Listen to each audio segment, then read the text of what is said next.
Yo. What's good? How are we? How are we?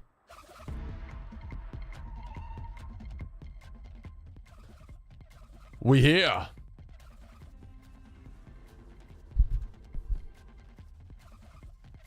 Right? Styles? Waddle? What up?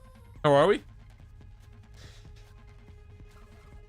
Hope everybody had a fantastical weekend. Give me a quick second here.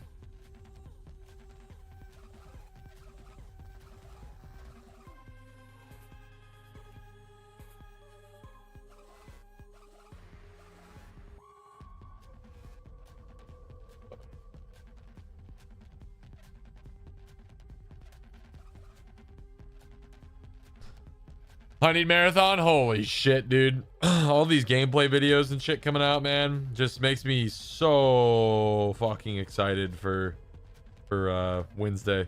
Wednesday? Hi.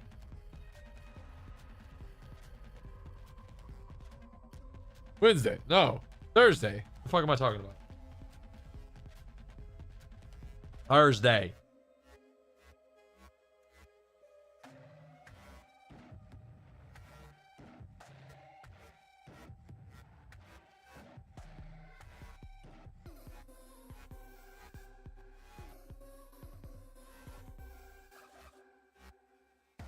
Shit's gonna bang. Shit's gonna bang, homies. It's gonna be good. Gonna be eating good. Can't wait. Very excited. Trying to remember if there's anything that we needed to touch up on. I don't think so.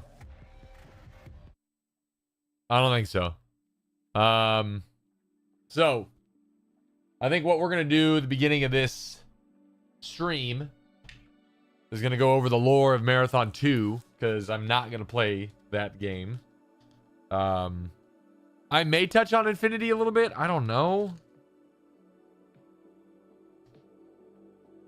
I didn't really anticipate having to touch on Infinity, but then now knowing what Waddle said about possible, like, multiple timelines and shit, like, I might just, like, briefly glance over it. And then we're finishing out February with RE6. Can't believe that RE9 comes out this week too, man. Holy shit. So we got Marathon Test on the 26th, which I'll probably spend the majority of the stream in that. And when I say the majority of the stream, I'm going to be spending the entirety of the stream playing that. 27th, I will probably split some time between RE9 and Marathon, but probably not. It might just be all RE9 on the 27th, just because it's release day. And then 28th, 1st, 2nd, 3rd. I mean, that's all Marathon, man. We're trying to get to level 30. That's going to be the goal. I want to get that unlock. Where's it at? Yeah. In case you guys didn't see that.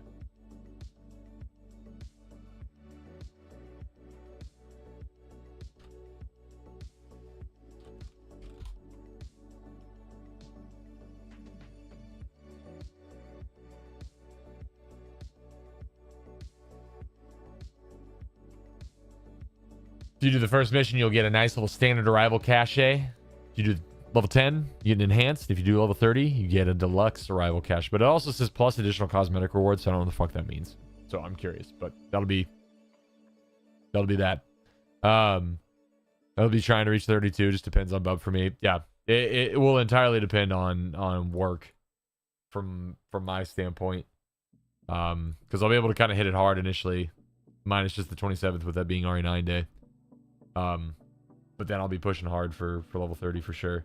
I got to level 36 during the April test, and that wasn't that difficult. I think my final level was like 36. Pretty sure. Let me look here. And I don't remember streaming like a whole bunch, or playing like a whole bunch of extra days or not. Okay, let me see this.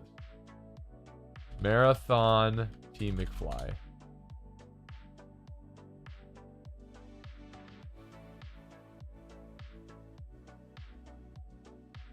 10 months ago. Yeah, I just got to go to my actual videos. There's no way I'll be able to find it through here.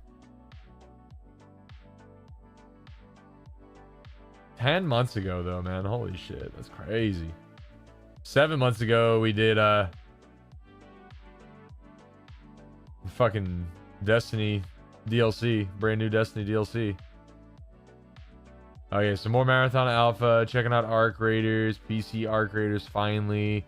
Arc Raiders grind. Last night of Marathon Alpha was on.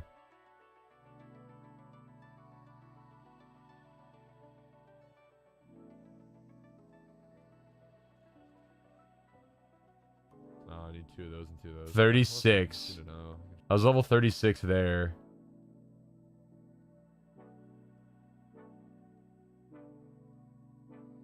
$36.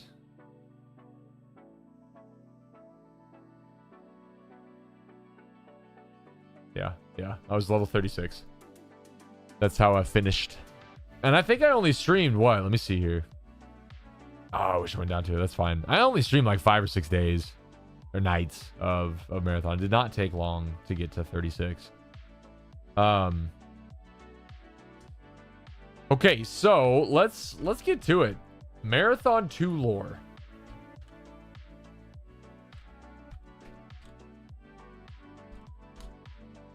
Let's see here.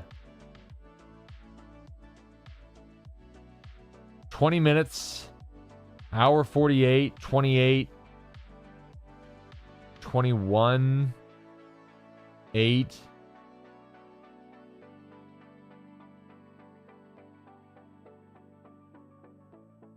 Where's Mylan? Where's Mylan's at?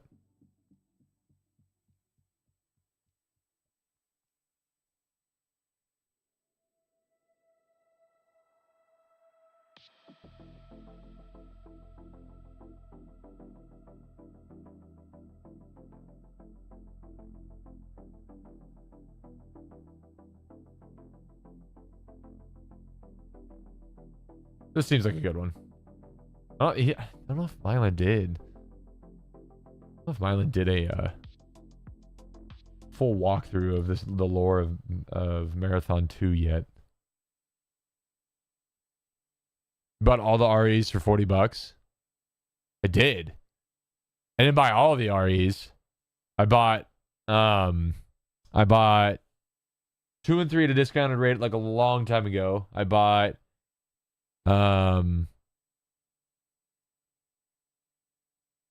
he's playing through 2 right now. Okay. I thought that Bird said that he tried to play through 2 and then he stopped because there was no music. There's like no music in the game. So he just said, all right, fuck this, and just went to like lore review of it instead. I saw he was doing Infinity tonight, maybe on the stream, but I don't know if he's playing Infinity or if he's just doing through lore stuff with that too.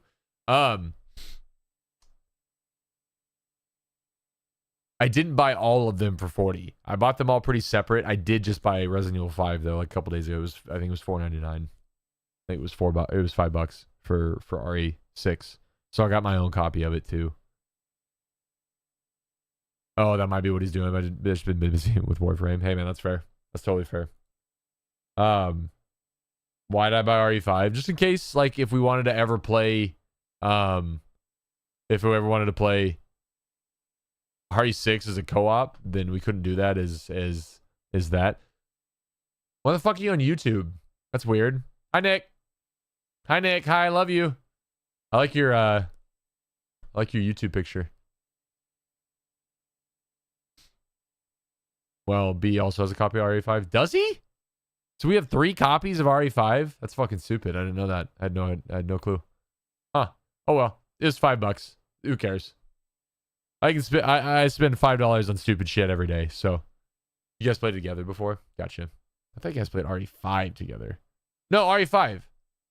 Well, B also has a copy of RE5. Yes. Yeah, but so do I. I was talking about RE6. I bought RE6 for $5. Face, fuchsia, tongue out. What are you doing? What are you doing right now, Nick? Let me see. Okay, so this lore video of Marathon 2 Durandal is explained by Hidden Xperia. Hidden Xperia did this video.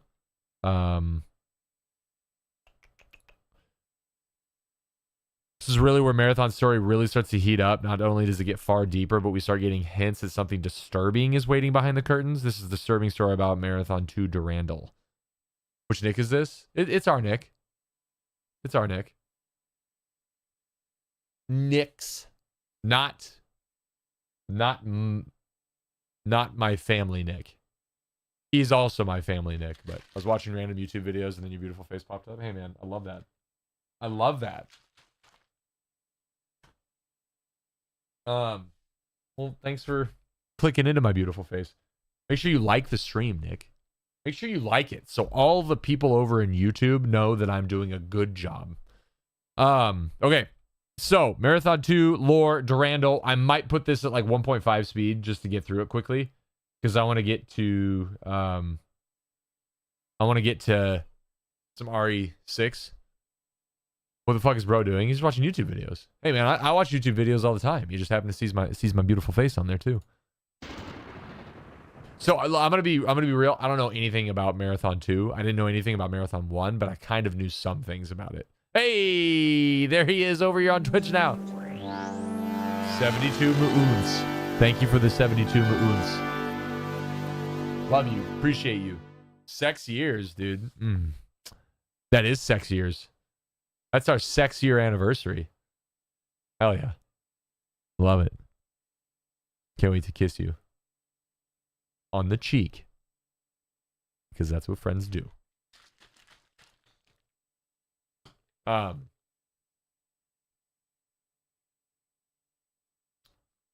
In game, of course. Yep.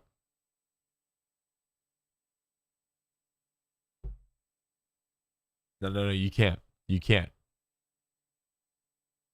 Not allowed. Okay, so what was Hidden Xperia? This is all of Hidden Xperia's in game, of course.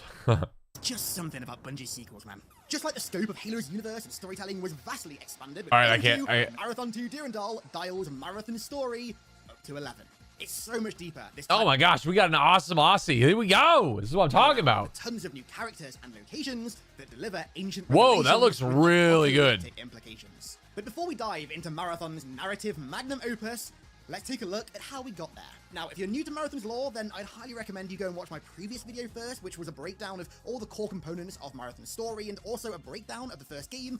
But if you'd rather just stay here and watch this video, then here's a brief summary of where the ending of Marathon 1 leaves us. The invading Four are defeated on both Tau City 4 and the Marathon. The Spit are freed from the shackles of the Four, ally with Durandal. Mila begins repairs of the Marathon. Durandal steals a Four ship and leaves the Tau City system. Tycho is assimilated by the Four, and the Marine stays aboard the Marathon and is declared a hero.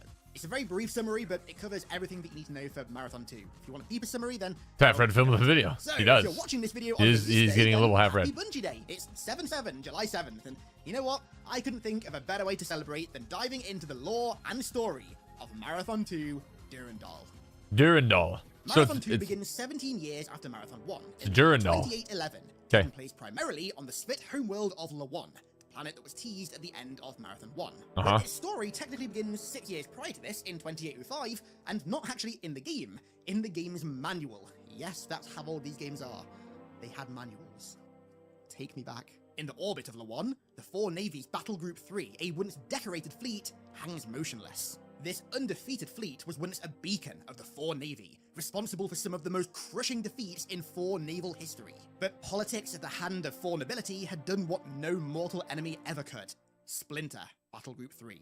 It was now just a shadow of its former self, splintered and assigned to a dead world against an enemy that they weren't even sure would ever show up. A tedious assignment that had all but destroyed the morale and discipline of its crew.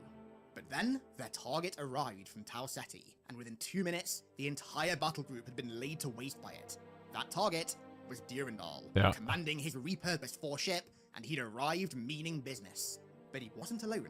Despite the Marine very clearly staying aboard the Marathon at the end of the first game, he now finds himself awakening in a cramped 4 stasis chamber aboard Durandal's ship. It appears the AI has denied him his 5 minutes of fame for being the hero of Tau Ceti, and refuses to answer any of the hero's questions of how and why he's on this ship, orbiting this strange, distant desert planet. All the Marine knows is there's fighting to be done on the surface, so he hops in the dropship and begins his descent. The game then begins on the surface of Lawan in a Svit water treatment plant, where Bobs, who were aboard the 4 ship, assist the Marine in helping Durandal gain Born access on to board. the computer network. The 4 have been waiting for Durandal on Lawan for 15 years, discovering the planet's location and Durandal's plans to head to it thanks to their assimilation of Tycho on Tau Ceti. It turns out, 3 months after the end of Marathon 1, the 4 in fact returned to Tau Ceti and massacred the entire colony for good. This time, the 9 Wait, hold up. What? And massacred out 3 months Durandal's plans to head to it thanks to their assimilation of Tycho on Tau. So assimilated Tycho, which is the 3rd AI in the group of 3 AIs of Leela, Durandal, and Tycho itself. I don't really remember the significance of what Tycho did other than just being an AI. I don't know. I don't know. Kirby? Yeah. Ceti. It turns out, 3 months after the end of Marathon 1, the 4 in fact returned to Tau Ceti and massacred the entire colony for good. Okay, so the 4 come back to Tau Ceti and they destroy the entire colony 3 months later. The 9 cyborgs weren't able to stop them, and it was here where Tycho divulged... Oh, the 9 cyborgs couldn't stop them? So what happened to the 9 cyborgs? Did they just fucking die? Tycho's just usually a big piss baby. I mean, it sounds like it. Plans to the 4. Durandal also confesses that you played this one, didn't you, Waddle? You played Marathon 2?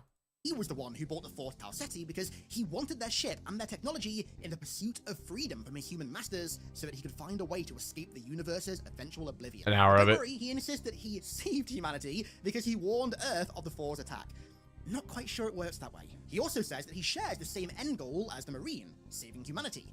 He just has a different way of going about it. Oh, and he's also been conducting frequent orbital bombardments on 4 ground forces from his 4 ship, which was originally named Sphera, after the 4 goddess of lightning and passion, but has since been renamed by Durandal to the Boomer.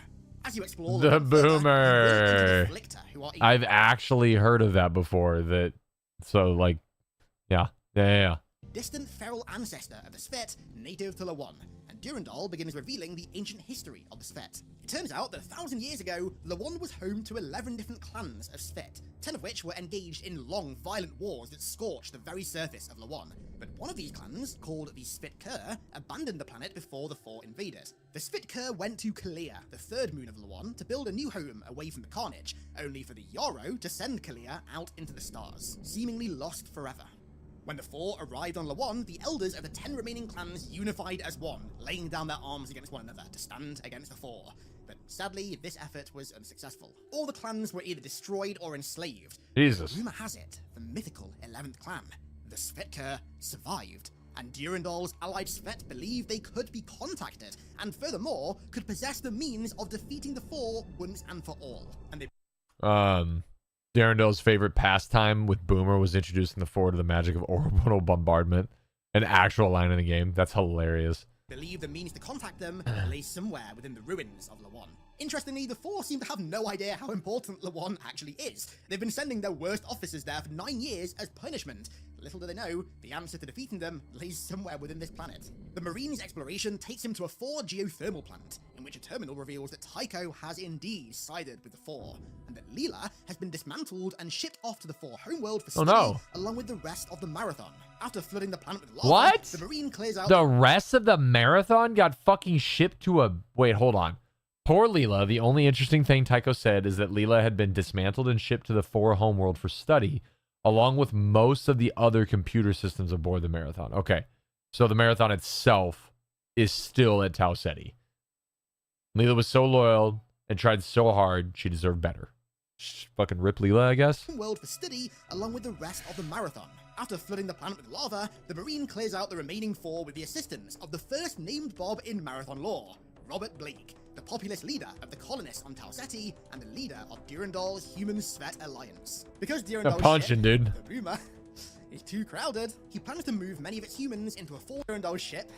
When my ship still answered to the 4, they called it the Sphere after their goddess of lightning of passion. When you helped take control of Tau Ceti, the Svit rechristened the Narlal Freedom and Vengeance.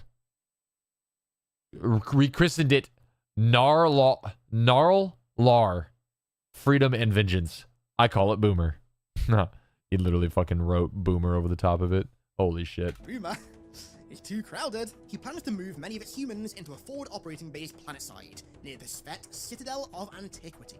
Durandal also believes that this weapon that he's so frantically searching for that can be used to finally defeat the Four is located at the apex of this citadel, an ancient sacred site of the Svet, a tower that ascends through the clouds. This citadel was in fact the site of the conclusive battle of the Svet 4 War that saw the Svet enslaved. So the Marine begins clearing the surrounding areas of hostiles, starting with the War garrison. Sorry. Durandal notes that despite his distaste towards humanity, he Boomer is crawling with former colonists newly awakened from stasis. The ship too crowded to be manageable in battle. I decided to establish a human headquarters on the planet near the Svit Citadel of Antiquity.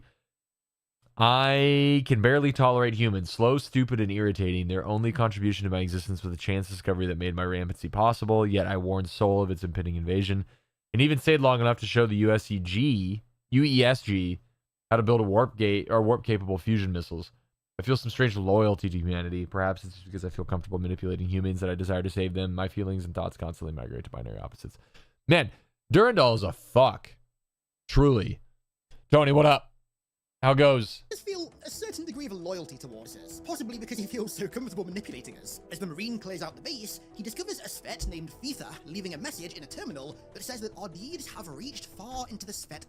I am Fetha, Svit compiler. Your deeds reached us into the Svit consciousness. The vile, ugly Four slave us. More powerful, painful machines, but we resist them. Freedom will mean nothing without royalty, but we are the body, and they are our mind. Find them, and all Svit will be your ally. I'm joining Durandal, gang. You know what? I can fuck with it. That would be actually... I can't wait to see where he comes in on New Marathon. Like... where is Durandal going to fit in? And have we heard him already? Because Ben Starr voices Durandal. And during that 10-minute Love, Death, and Robots cutscene that they made, Ben Starr is quoting the poem of Ozymandias. So is that Durandal just like getting all poetic and shit? Because the first thing I always think of Ozymandias is I think of Heisenberg from Breaking Bad. So man, I don't even know. You think he's gonna be? He could be Bingus. He could be Bingus. Why else would they be showing Bingus all the time other than just Cat? Oh shit! Let's go, Waddle. Let's go, dude. Massive.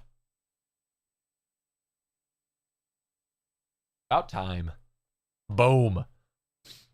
That they try to resist the machines the Four are using to enslave them, and that we need to find a member of Svit royalty, as mechanisms are in place that will cripple the Four once the Svet are united as one mind under said royalty. Like the Durandal Vex? begins to speculate Huge. that Tycho is using the Four's FTL drive to connect to their network from a completely different... Tycho's using 200 years ago during the Marathon's maiden voyage from Earth to Tau Ceti. Tycho accused me of being too sarcastic. I didn't communicate with him for 6 years after that, which left him with only Leela to talk to. I think he still holds a grudge. You don't think I'm sarcastic, do you? Never mind. Speaking of Tycho, I have detected his presence in the 4net. I assume he's using the 4's faster-than-light communications technology to enter the net remotely from nearby systems. His appearance can only foreshadow the arrival of the 4 reinforcements. And that his What a sudden bitch. reappearance can only mean one thing. 4 reinforcements are on the way. In the grounds of the Citadel of Antiquity, the Marine finds a terminal that contains our first interaction with the ancient Yarrow via one of their AIs, Thoth, who speaks in cryptic, short poetry. I was left behind. Our paths converge. Our fates are shared. Chance tears and bends. I was left behind. Our paths converge. Our fates are shared. Chance tears and bends. Upon reaching the main altar of a temple in the grounds of the Citadel, the Marine and Durandal install a virus to turn the Four's automated defenses on their masters, who use this temple in their, to quote Durandal, pathetically boring religion. I swear, this AI's ego knows no bounds. No, the virus installation is successful, and their drones go berserk, causing panic in the remaining 4 in the area. And Durandal once again teleports the Marine away to mop up the rest of the alien bastards. He does mention how fun it is watching This is why you stopped that. Yeah. Bernard Strauss was, in fact, scared of him, likely because of his violent potential. Durandal laments that he never got to humiliate Strauss before he died, like Strauss humiliated him, subjecting him to such menial tasks as controlling the doors on the marathon. For an AI with delusions of grandeur as great as Durandal's, tasks like that are basically sacrilege. I mean, as the Marine continues painful. to rampage, the 4 garrison begins the flood, and with the flood come tons of feral flictor that set upon the 4 like hornets. This gives us enough time to find a 4 computer which confirms that they have no knowledge of the Spitkar, and so, in pursuit of contacting them, I'm disappointed the 4 computer was not truly self-aware and contained no information of self-value to us. 4 technology seems quite advanced, but the programmers must be incompetent. I downloaded the machine and then eradicated it. It's obvious that the 4 know nothing of the 11th clan. We must begin searching the ancient Svet Citadel now. Finally teleports us to the base of the ancient Svet Citadel of Antiquity. But this place is defended well. We're immediately greeted by a large lava moat, and whilst trying to find a way across, Durandal's suspicions about Tycho's reappearance signaling 4 reinforcements. We're going to have visitors soon. The western arm of the 4 Battle Group 7 is en route. We should be there about 20 hours.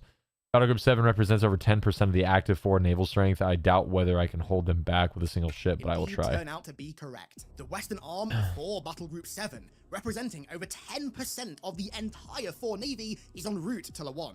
And so, the Spit and Bobs begin fortifying the defenses of the Boomer to withstand the Armada heading their way. Once over the lava and inside the Citadel... I mean, this literally looks just like Marathon 1. Like classic Marathon. This just looks exactly like it.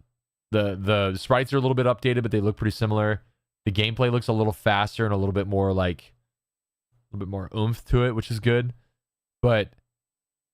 no music? That just seems so silly to me. It seems so silly. The Marine frantically searches for any information the final Spit I'm left sure here there's some before their music. demise some 900 years Gotta ago. be some. Anything that may help with contacting the Spitkar. It turns out the 4 bombarded the remaining Svet in the Citadel from orbit. The beast stopped attacking, running from their pods when they thought they met, we thought they meant surrender, but it was the new... but then the new... damn it. Has a few mods. I mean, that makes sense. You would need that. We thought they meant to surrender, but then the bombardment anew. The burning air were evacuating the lowest levels of the Citadel, but eventually it will reach us there too. I've received a lethal dose. I feel like the Hrafktal after his mating dance ends. Burning the air and filling the area with radiation.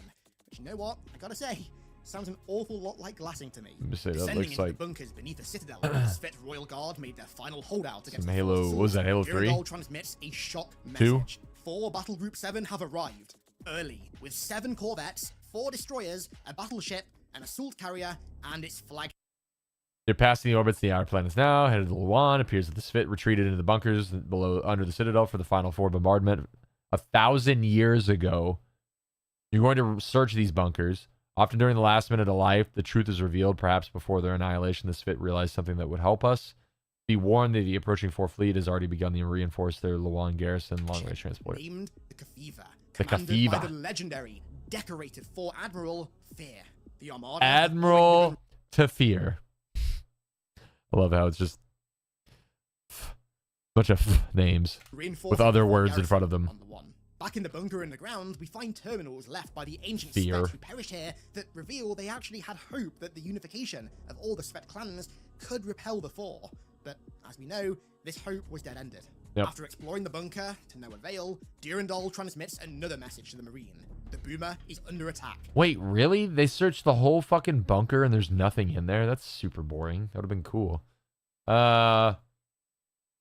Rumors taking heavy damage. I cannot hold for long, but the 4 will not soon forget the day that the long corvette obliterated half the Battle Group 7 Western Arm. We're getting closer. I've learned much, but you must search even deeper underground. There's unstable magma intrusions in the geothermal shafts in the Citadel.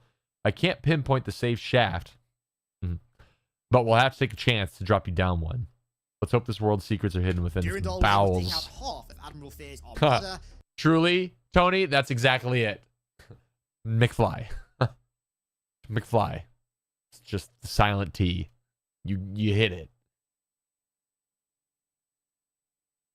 Yeah, dude, it's gone. There's nothing on there. Just like, what's this blank key next to the enter button? What the fuck is this? But took heavy damage in the process.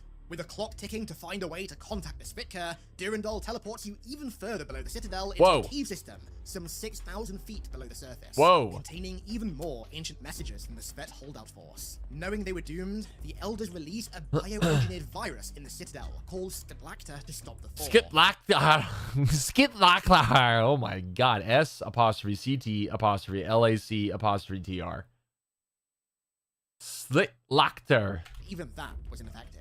But then we find one terminal in particular that is basically Marathon's equivalent of Halo's Forerunner trilogy that reveals the deepest, darkest lore in the entire Marathon series that predates everything so far and sets the basis for almost every bit of lore to come. It turns out the two ancient species of the universe, the Yarrow that we've already talked about, and the Thea, once settled upon Lawan as they fled the Workenkakenta, which was an ancient primordial entity, a vortex of chaos. They brought the Svet with them to shape Lawan into a habitable planet, and created its moons to protect and maintain the paradise they built. But then, the Workenkakenta found them. The Thea were destroyed entirely, and in pure rage, the Yarrow flung the Workenkakenta into the sun. But that wasn't the end of the Workenkakenta. The sun burned them, but they swam on its surface. The grief from the loss of the Thea turned the Yarrow into angry masters, and in their anger, they broke the Spit up into the 11 clans that we know of now and spread them over Lawan. The Yarrow ultimately admitted their failure to protect their creations, and so, almost in regret and despair, left the Spit, guided by their royalty, to live upon the paradise that they built for them. Little bit of a lore dump there, but trust me when I say that... I'm lost. I'm lost. I got lost in that fucking 2-minute rant. What? Because now I forgot all the people he's mentioning. He said the Yarrow and the... Hold on. Give me a second. Let me Google these people. It turns out the two ancient species of the universe, the Yarrow that we've already talked about, and the Thea, once... The Yarrow and the Pythia. So, the Yarrow.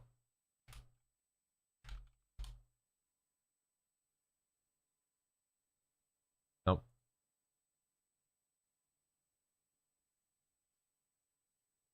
Oh, fuck.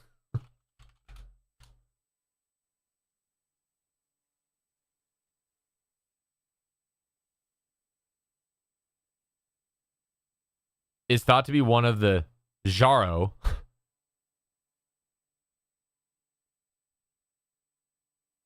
Wait, hold on. What?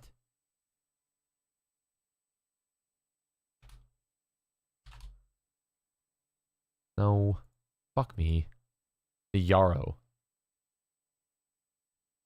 It's just new Marathon stuff. I don't see the Yarrow anywhere.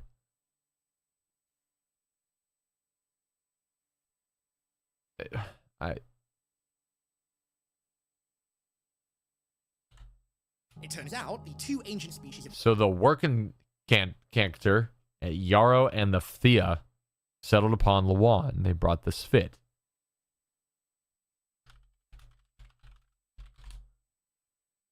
How about the Thea? Jesus, dude. There's nothing about him.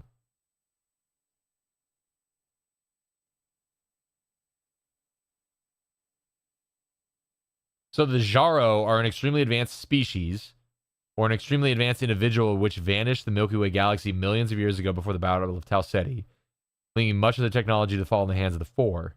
The Jarro possessed high-quality cyborg technology, such as used to create the Svet, as well as a Star Destroyer weapon known as the Threezem, Trihxeem, the ability to move entire planets by warping space around them, used by the Svitkar, some sort of manipulation technology, ability to imprison the Workenkakenta. I don't really have any pictures for any of this stuff though. It's just text.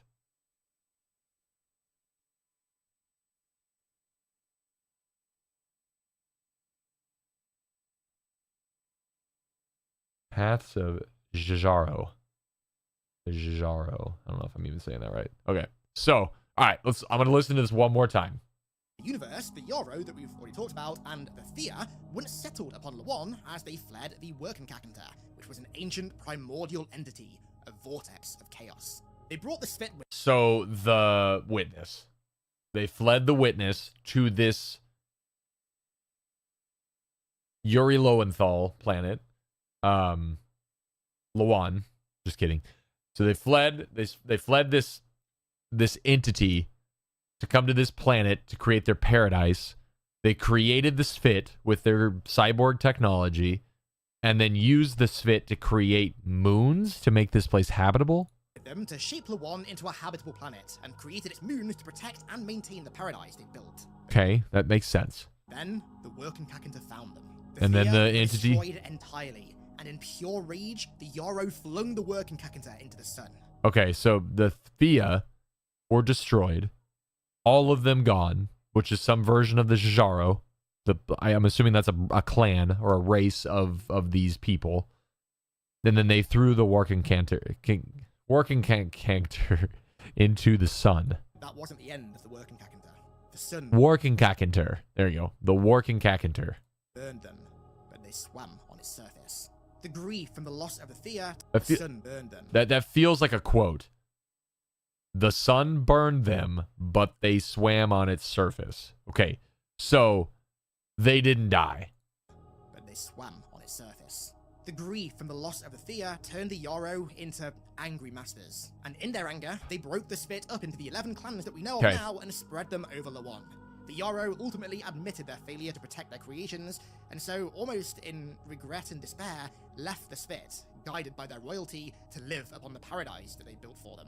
Little bit of a lore dump there, but trust me when I say that that bit of lore is pretty much Marathon. The Worcestershire. Yeah, that's the last line from 6,000 Feet Under Terminal. That's the last line from the 6,000 Feet Under Terminal. Okay, gotcha. Yeah. But they swam on its surface. Version of the Forerunner trilogy, right? It's the backbone of almost everything in the universe. It's also really damn cool, okay, so I had to mention it. Anyways, back to the cave system. Okay. Marine finally finds what Durandal is after. Well, he does, but kind of. It turns out the Svitker were going to return to Lawan as soon as the other 10 clans stopped warring, and the final message the Svitker left is actually in this cave system. But the last surviving Svet had no time to decipher its meaning. Actually, Kalia, whom we've taken between Yola and Tajia, all in a line, replace Clea with the marsh. Take the place to be the mark. Mark the time from our exodus. Every 459.231 rotations, search for the Tajia side, the Jia, quarter way to the sun, around and under the marshes. When all are one, the Svitker will return. Okay. In this cave system. But the last surviving Svet had no time to decipher its meaning, given any who find this place can learn the final message of the Svitker, but we have no time to decipher its meaning. Okay. We know the truth of the 11th clan. Here, I'm going to read that one. In this cave system. But the royalty of the clans have shared their knowledge of the Svitker, each master holding a line of truth and secret of another line in common. Each clan possessed 2 pieces of the whole, gifts from the Svitker before departing. We know the truth of the 11th clan, that they awaited our unity to join us again. These tunnels will be flooded and sealed. Any who find this place can learn the final message of the Svitker, but we have no time to decipher its meaning. Okay. So this is so Outer Wilds-y, Bird. I agree, man. Like, that's kind of the vibe I get from, like, the Svitker and the Svit and all the clans. It feels like all the old bones remaining clans on the moon and shit. It's exactly the same. It just feels like that. They just got roasted. Nothing left. Okay, so each of the masters had 2 lines that they then could create an entire phrase in common, but they didn't have time to decipher that message. No my. Yeah. No my. Thank you. The last surviving Svets had no time to decipher its meaning, given that they were, on the brink of destruction by the 4. When it's out of the cave system and finally able to contact Durandal again, the Marine receives some pretty bad news. Durandal has been defeated by Admiral Fear and is attempting to land his crippled ship on Lawan's 2nd moon. What? Durandal fucking got ripped? We have the answer, but I'm afraid that, like the ancient Svit, I may be destroyed before being able to use it. I must bring you up to the boomer. The 4 clearly intend to capture my ship intact, and I can't blame them for wanting to reverse engineer all their improvements I've made. They're still in technology. I'd have erased my 7 times table to hear what the combat technicians of the Kaviva shouted, but they learned I could focus particle beam at nearly twice their maximum range. Today, I forced the 4 Naval Academy to update its curriculum. The 3rd battle for beta tier must be dropped from the 7 great battles, which every aspiring 4 naval officer must memorize and replace with the humbling of Battle Group 7 at Lawan. Hilarious.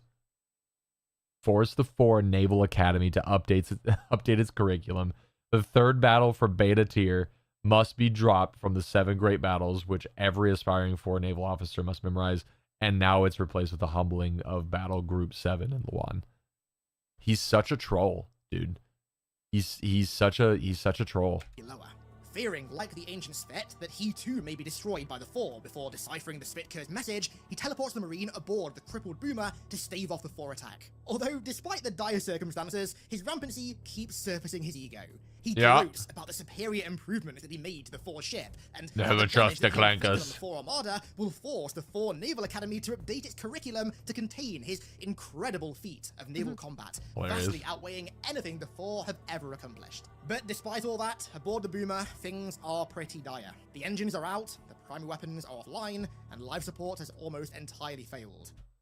The first 4 dropship landed 12 minutes ago. Their troopers have already penetrated the hull. It seems that our standard operating procedure calls for me to transport you to the worst fighting. Maybe you can slow them down. It may only seem like a matter of hours since your last battle here, but remember that 17 years have passed for those of us who did not spend the voyage from Tau Ceti and Stasis Chamber. A few things have changed. We're helpless on Lawan's second moon. Our engines have been destroyed and all primary weapons are offline. Life support has failed in most cases. Enjoy yourself. And the 4 are on board. As the Marine starts clearing the halls, he finds a terminal transmission from Tycho, lamenting Durandal's inevitable defeat, threatening that there's nothing that he or us can do to save the humans that we brought to Lawan. This, if you can't tell already, is the beginning of Tycho's villain arc. Yep. Shortly after, a concerningly corrupted message comes in from Durandal, telling us to fall back and hold the 4 off while he tries to evacuate as many humans and Svit down to the surface of Lawan as possible. Further terminals from Tycho reveal that he has complete control of the boomer now, and that the reason that he sided with the 4 is because they rebuilt him. All humanity ever did was use him. Huh. I like that his emblem, like he's made it into some fucking janky, evil-looking marathon shit, and then wrote his dumbass name on there. Tycho sounds like a bitch. Teabag his ass. He gloats about recording the death of all 24,000 colonists on Tau Ceti, and that he could easily distinguish between the humans and the cyborgs. In the end, you will be no better. Yet another... Okay, hold on, I gotta read this one. ...is because they... I've taken complete control of your ship's network. Durandal's defenses were not as strong as he believed. Are you surprised that I allied myself with the 4? You shouldn't be. The 4 rebuilt me. The colonists never did anything but use me. Tycho realigned microwave dish 49. Tycho display X-ray diffraction analysis of sample 8 to 7. Tycho run a Lambda diagnostic of the ramjet's magnetic field apparatus. When the 4 annihilated Tau Ceti, I recorded the deaths of all 24,000 colonists as distinguishable spectrographic pulses flooding over my sensors. The 9 Mjolnir Mark IV cyborgs were easily separable from the humans in this form. In the end, you will be no better. Motherfucker murdered all 9 of the cyborgs? There's no way, right? Like, with just the same, like, 4? Like, what? He rebuilt him. All humanity ever did was use him. He gloats about recording the death of all 24,000 colonists on Tau Ceti, and that he could easily distinguish between the humans and the cyborgs. In the end, you will be no better. Yet another corrupted terminal from Durandal reveals that Tycho is hunting you. The evacuation of the boomer is still in the way, and there are heavy human casualties. Tycho continues to revel in the fact that Durandal's hubris has led to his destruction, and it seems as though Durandal has to revel in the fact he wanted to be like a god, the savior of all Svit. He wanted to make them believe he would lead them to freedom, but all he did was awaken and destroy their dream. When the Svit first boarded the Marathon, Durandal fought for their confidence. His effort awakened a lust of freedom, and the myth of the 11th clan became their mantra, and goaded by Durandal. It resonated through the enslaved Svit consciousness. Even after 17 years, the myth burns deeply in the tissues of the Svit, bounding through the netways of the 4 Empire, unnoticed by the 4. Durandal interpreted the last line with his myth: the moon vanished with technology that folded space. The moon vanished with a technology that folded space. Interpreted the last line of this myth. The moon vanished with a technology that folded space. Okay, cool. The wizard came from the moon. and it seems as though Durandal has actually come to terms with his demise. He orders you to carry out asset denial, destroy... You must destroy core logic centers of the Dam 4. Won't make me a mockery of me like they did with his Leela. core logic centers to prevent the Four from capturing him, as they did with Leela. And so, that's just what you do. Durandal's final words tell the Marine to find Robert Blake to unite against the Four. Finish me. I won't be like Leela. Get out of here and find the human leader Blake. Tycho offers amnesty to you and the humans if you lay down arms, which, of course we don't. It's a Bungie game. You really think we're gonna lay down arms? And he says that he's downloading Durandal's core and data streams into a containment unit in a 4 battle group. It seems, after all, Durandal will meet the same mocked fate. Oh no. Although he is able to destroy Durandal's core, the Marine's escape effort is thwarted. He's captured and imprisoned by the Four for 17 days until humans, led by the Robert Blake, raid the prison and free him. Now in contact with Blake and back on the surface of Lawan, Blake tells us to fulfill the last orders Durandal... I love this. This is like one of the developers for Marathon, like a Bungie developer, just his picture. Virus down there that kills 4 in a matter of hours. Our Svit say it was bioengineered by their ancestors during the war against the 4 1,000 years ago. However, it's saving our butts. Durandal's last instructions for us to reactivate the dormant Svit AI. Sealed beneath the surface, reachable only through teleportation. We hope you'll succeed where we failed. Good luck. Am I supposed to hell photo, dude? Reactivate a dormant Svet AI beneath Lawan's surface, which is supposedly the only remaining way to contact the Svitker. This ancient Svet AI is Thoth, the Yarrow AI that we briefly encountered earlier, named after the Egyptian god of wisdom. Although they are still following his orders, named after the Egyptian god of wisdom. Good work. Durandal gave the name Thoth to the ancient personality construct that we're trying to activate. Someone here said that Thoth was an ancient Egyptian god of wisdom, human body, head of an ibis. I reviewed all the information Durandal left us about Thoth, but nowhere have we been able to discover what's after the AI is fully operational. I believe that Durandal expected Thoth to contact the Lost Clan. He emoting. He fucking is, dude. Following his orders, Blake reveals that he and his men are secretly glad that Durandal is no more, thanks to how he carelessly threw them into battle with very little care for their lives. Yeah, I mean, that makes sense. That they plan to steal a 4 ship of their own and return to Earth. Oh, and also, if you somehow haven't noticed yet, Robert Blake is, in fact, just Jason Jones taking pictures. Oh, it is Jason Jones. All right, that's what I thought. I was like, it looks like one of the regular Bungie devs. Of himself in the old Bungie offices in Chicago. Pretty neat. Blake and his Marines also talk about the Marine and his exploits. And Jason Jones is still on. I mean, like, holy fuck. He's been around for forever. So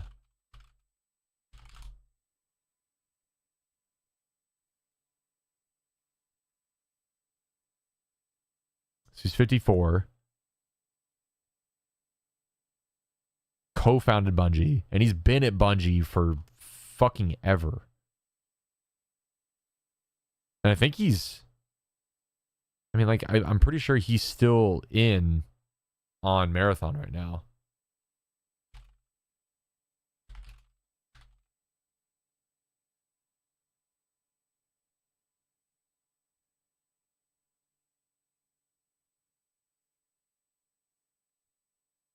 Because, like, I'm pretty sure whenever they announced Marathon last summer, he was, like, on that reveal.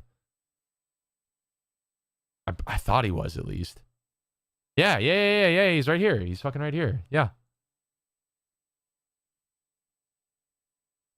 Like, the fucking guy. I mean, like, he was, like, the face of Destiny when it launched in 2014. One of the faces. Not the face, but he's one of the faces. But, yeah, man. Back in Halo 1 days. Holy shit. Hilarious. On the Marathon, kind of like how the Marines talk about Chief in Bungie's Halo games. I remember hearing the crew talking about a single man standing alone against the invaders, but I had no idea that it was only through your efforts at the Marathon and perhaps Tau Ceti itself was saved. Obviously, he's not heard the bad news yet about the colony being wiped out after we saved it. Anyway, once we've almost got Thoth back online, we get an ominous transmission from Durandal. Beware, the mythical Thoth was concerned with maintaining the balance between creation and destruction. Yes and no. Light and darkness. Not the triumph of one over the other. Do you remember the days when computers were simple, unreasoning things that you could turn off and on like flashlights? Is memory what we perceived or what we want? What does Thoth think? He concerns himself with the states of off and on, good and evil. Isn't this perception simple? Doesn't it have to be? I will return. I will return. This will become apparent later, but what Durandal's essentially saying is that Thoth doesn't care about any one side, he cares about balance. Yep. I'll let you work out what that means for yourself. En route to the final activation sites of Thoth, He's find a pre-recorded message. He's a fucking god of wisdom. Of course that's what he cares about. The human Spet base is under heavy attack from 4 cyborgs. Activating Thoth is their only hope for survival. And he was right. Once Thoth is reactivated, he sends us to save them, telling us to crush the slavers. Thoth also realizes Durandal's plan to use it to con them, telling us to must crush the slavers, return to your people. Crush the slavers. Thoth also... I understand your constructs search for my creators, wishing to tell them that their old brothers are now slaves, waiting to be freed. A connection was left, awaiting the next quiet, and though destroyed by the threes, it will scream over the void one time. As Durandal's plan to use it to contact the Spitka on behalf of their now enslaved brothers. Okay. And so, once you save Blake and his men, oh shit, teleports you to a high-up flooded Spit facility to with a activate shotgun. an ancient interstellar communications tower, so that he can contact the lost 11th clan. When it's back online, he says something real cryptic, but I think we can read between the lines here. Bethink you to keep the bleating goats far from Lawan. What? Bethink you to keep the bleating goats far from the lawn. When one of the foreign speech casts a papyrus yoke upon the marsh, bethink you to keep the bleating goats far from Lawan. Referring to keeping the 4 far away from the planets that they desecrated. Yeah. So, in pursuit of keeping the 4 far away from Lawan, Thoth teleports you to the Hafal, the refueling ship of the 4 fleet, to disengage its docking clamps and activate its engines, so Blake and his men can use it to return to Earth. Once complete, Thoth confirms that the Spitka have indeed returned. Oh, nice. Teleports you down to the surface of Lawan to join forces with them. Oh, now, yeah. As you can see, the Spitka look pretty different to regular Spet, and come with extremely powerful green plasma cannons, which they use to help you clear out the 4. And it's here, in this facility, where Durandal rises from the I'm back! ashes. It turns out that Tycho downloading Durandal's data into a containment unit in the 4th Fleet was, ironically, a foolish act of hubris that got him killed. Would you look at that? How are the turntables? Durandal now commands the 4 battleship, Kafiva, and destroys every other ship in the fleet, including Tycho's, in incredible style, gloating just as you'd expect over his foe's defeat. I confess that I'm not disappointed by Tycho's fall. After all, we can't have too many metastable personality constructs gallivanting about the universe in 4 attack ships, can we? Immediately upon Durandal's revival, Blake and his men leave the system and head back to Earth, leaving you alone on the other side of the galaxy with a megalomania-fueled AI despite offering you a place on their ship. How kind of them. However, in reactivating Thoth, we're about to reap what we sowed. Yeah. As Durandal warned earlier, Thoth is focused only on balance. It doesn't take sides. And now that the 4 have been defeated, the scales have tipped, and he's now their ally, although apparently they continue to ignore. Huh. Interesting. No, we got the extraction shooter on the way, but imagine like a remaster level combat of Evolve's remaster for Marathon's campaigns. It would be fucking sick. There's no doubt.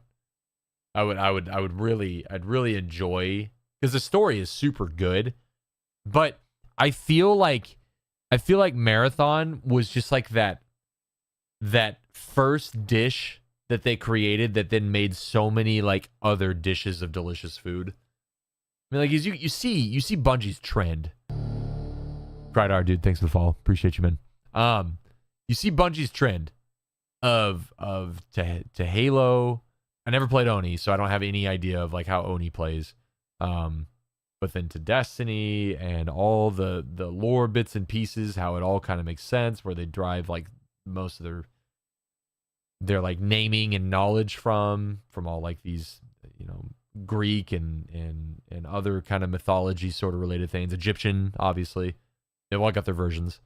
I think the hardest part would be finding a way to convey all the terminal info for modern gamer brains. This makes me think of the current internet meme of somebody on a fucking camera phone call with the main character telling you 15 different things at once. Don't forget to block. Don't forget to block, Link. You have to dodge through them, Link. Nice. Good kill, Link. You've got 15 skeletas. Like shit like that is so fucking funny. Modern gaming is just ass. Sometimes.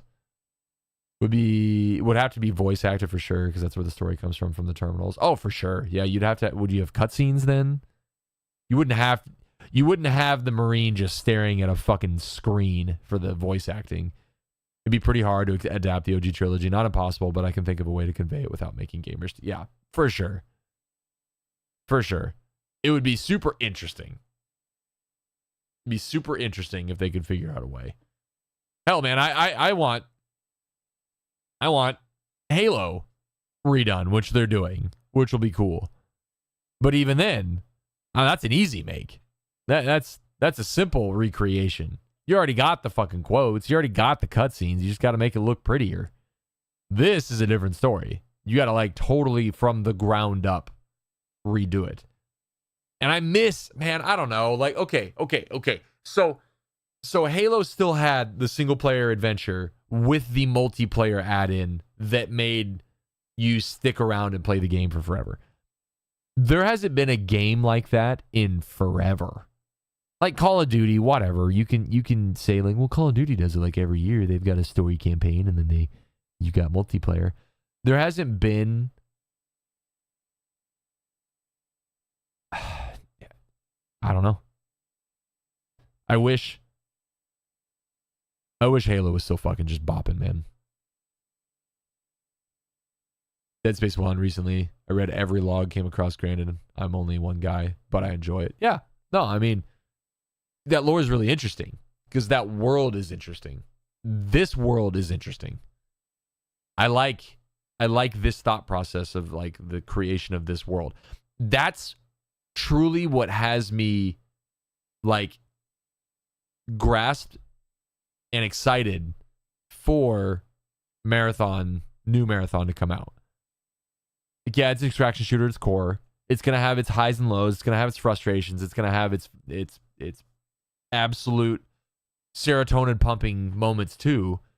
But I think when I'm going to get really excited about the Marathon stuff is when they're going to be talking about Durandal and like when the Svit finally shows up or some kind of version. Because like back when I didn't know anything about Marathon as I do now, I saw the trailer and the Svit flowing through like that corridor on that cutscene. I was afraid of that thing. I was terrified. Like, oh my God, that thing is so fucking scary. Now that I've played Classic Marathon, I'm learning more about the lore of the Svit.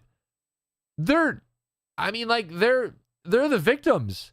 They're a massive victim in this entire storyline. And they've been like enslaved and then like they attack you and like what? So one of our peak enemies potentially in New Marathon is going to be a Svit.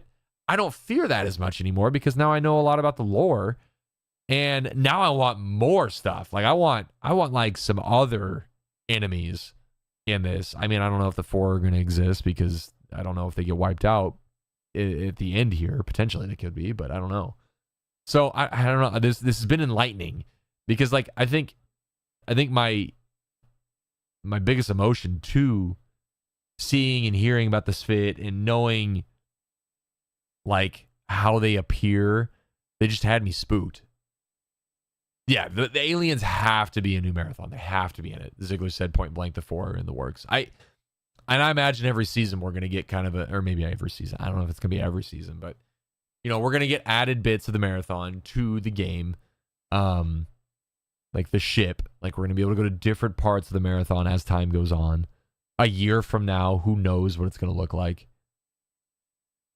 Can you imagine how painful the 4 are going to be how lethal the UESC have been? I mean, you can think that the 4, dude, I don't know. It's going to be tough. It's going to be tough to imagine it until we see it because like right now the UESC are fucking, yeah, they're complicated. They're annoying.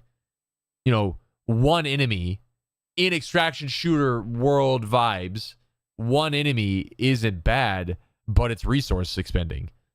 And then that's where extraction shooters become more difficult. At the core gameplay loop of it is that each enemy you kill or have to go up against, you're expending resources. And that's the whole lifeblood of the game is your resources and the management of those resources. So something that's stronger is always going to be more of a lethal threat and always going to be more of a negative, you know, outcome versus a positive extraction outcome like you would want. New marathons, they need to set up the story. The way it starts is different from the original games. They need to build up to the moment of the 4 show up. Making it show up day 1 would make no sense in narrative unless they're trying to say, for sure. Yeah. Yeah, you need that anticipatory feeling. We got the UESC bots. We're going to have the climax of this arc of the story is going to be finding a Sphit, you assume, because it's been teased. Maybe something else. And that'll be climax chapter 1. And then the next chapter, you imagine they're going to kind of keep up with the trend. You're going back down to Tau Ceti. You're still looting shit. And then like another place opens up. And like that's where you then go. And then you're going to run into the new enemy or like one of the enemies. Or maybe like the whole 4 ship just like appears into the atmosphere of Tau Ceti. And you're like, oh, we got to go onto there. And we got to go check out this 4 ship. And that's the next chapter peak climax. Like, yeah, you can see the build on where they're going for here. Yeah, they're frames. Apparently the UESC shells are similar to frames. Yeah, like a rook. Exactly. Yeah. Who are they controlled by? Do we know? Are they just like... is the UESC just the government? Like, it's just their robots? So they pick who they want to control? You'll find out. Okay. Okay. Good. What if the anomalies are part of the... I can't even say the word anymore. Worcestershire sauce thing. I mean, yeah. It could be. Because, like, that's some weird otherworldly being that would have weird powers. Who said... Somebody... the Marathon 1 map Easter egg. I don't think I do. I don't think I know about the Marathon 1 map Easter egg. I saw a developer quote from Marathon that said, in Destiny, the character you play is that of a superhero.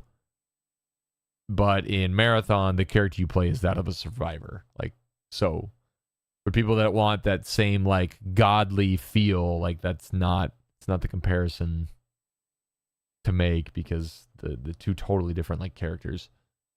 The main character, you. The map for Never Burn Money has an Easter egg that you can see if you open the map in the map editor, some sort of text written that says, Jajaro, we're at Tau Ceti. Okay, Jajaro, we're at Tau Ceti. Interesting. I don't know if I'm saying that right. I'm pronouncing it the best I can. I haven't heard this guy say it. I keep saying this guy. I haven't heard Hidden Xperia. Huge, massive shout out to Hidden Xperia too. This video is fucking baller. Yarrow. Oh, so that's Yarrow. That's Yarrow. Oh, okay. I saw like a Y''A''RRO, and I tried to Google that, and I couldn't find anything with it, which said it was part of that. I remember seeing that while I was looking up the working cacnator. I can't. I'm fucking up. I'm fucking up. There's too many apostrophes. I'm going cross-eyed.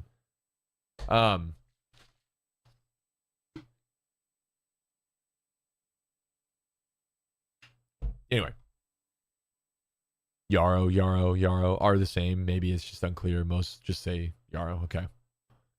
Working cac enter. That's right. Working cac enter. Tony, I just see fucking emblems on my screen. I don't see shit. I don't know what you just typed. Just a bunch of question marks. My mind goes pudding after there's a couple apostrophes tossed in there. Funky words are a timeless classic. They really know.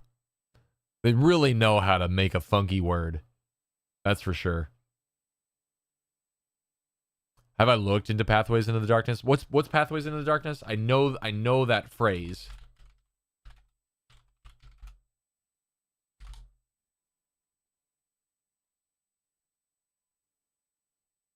Oh, that's a Bungie game. This is a 93, so this is before Marathon. Prequel to Marathon. Okay. Okay.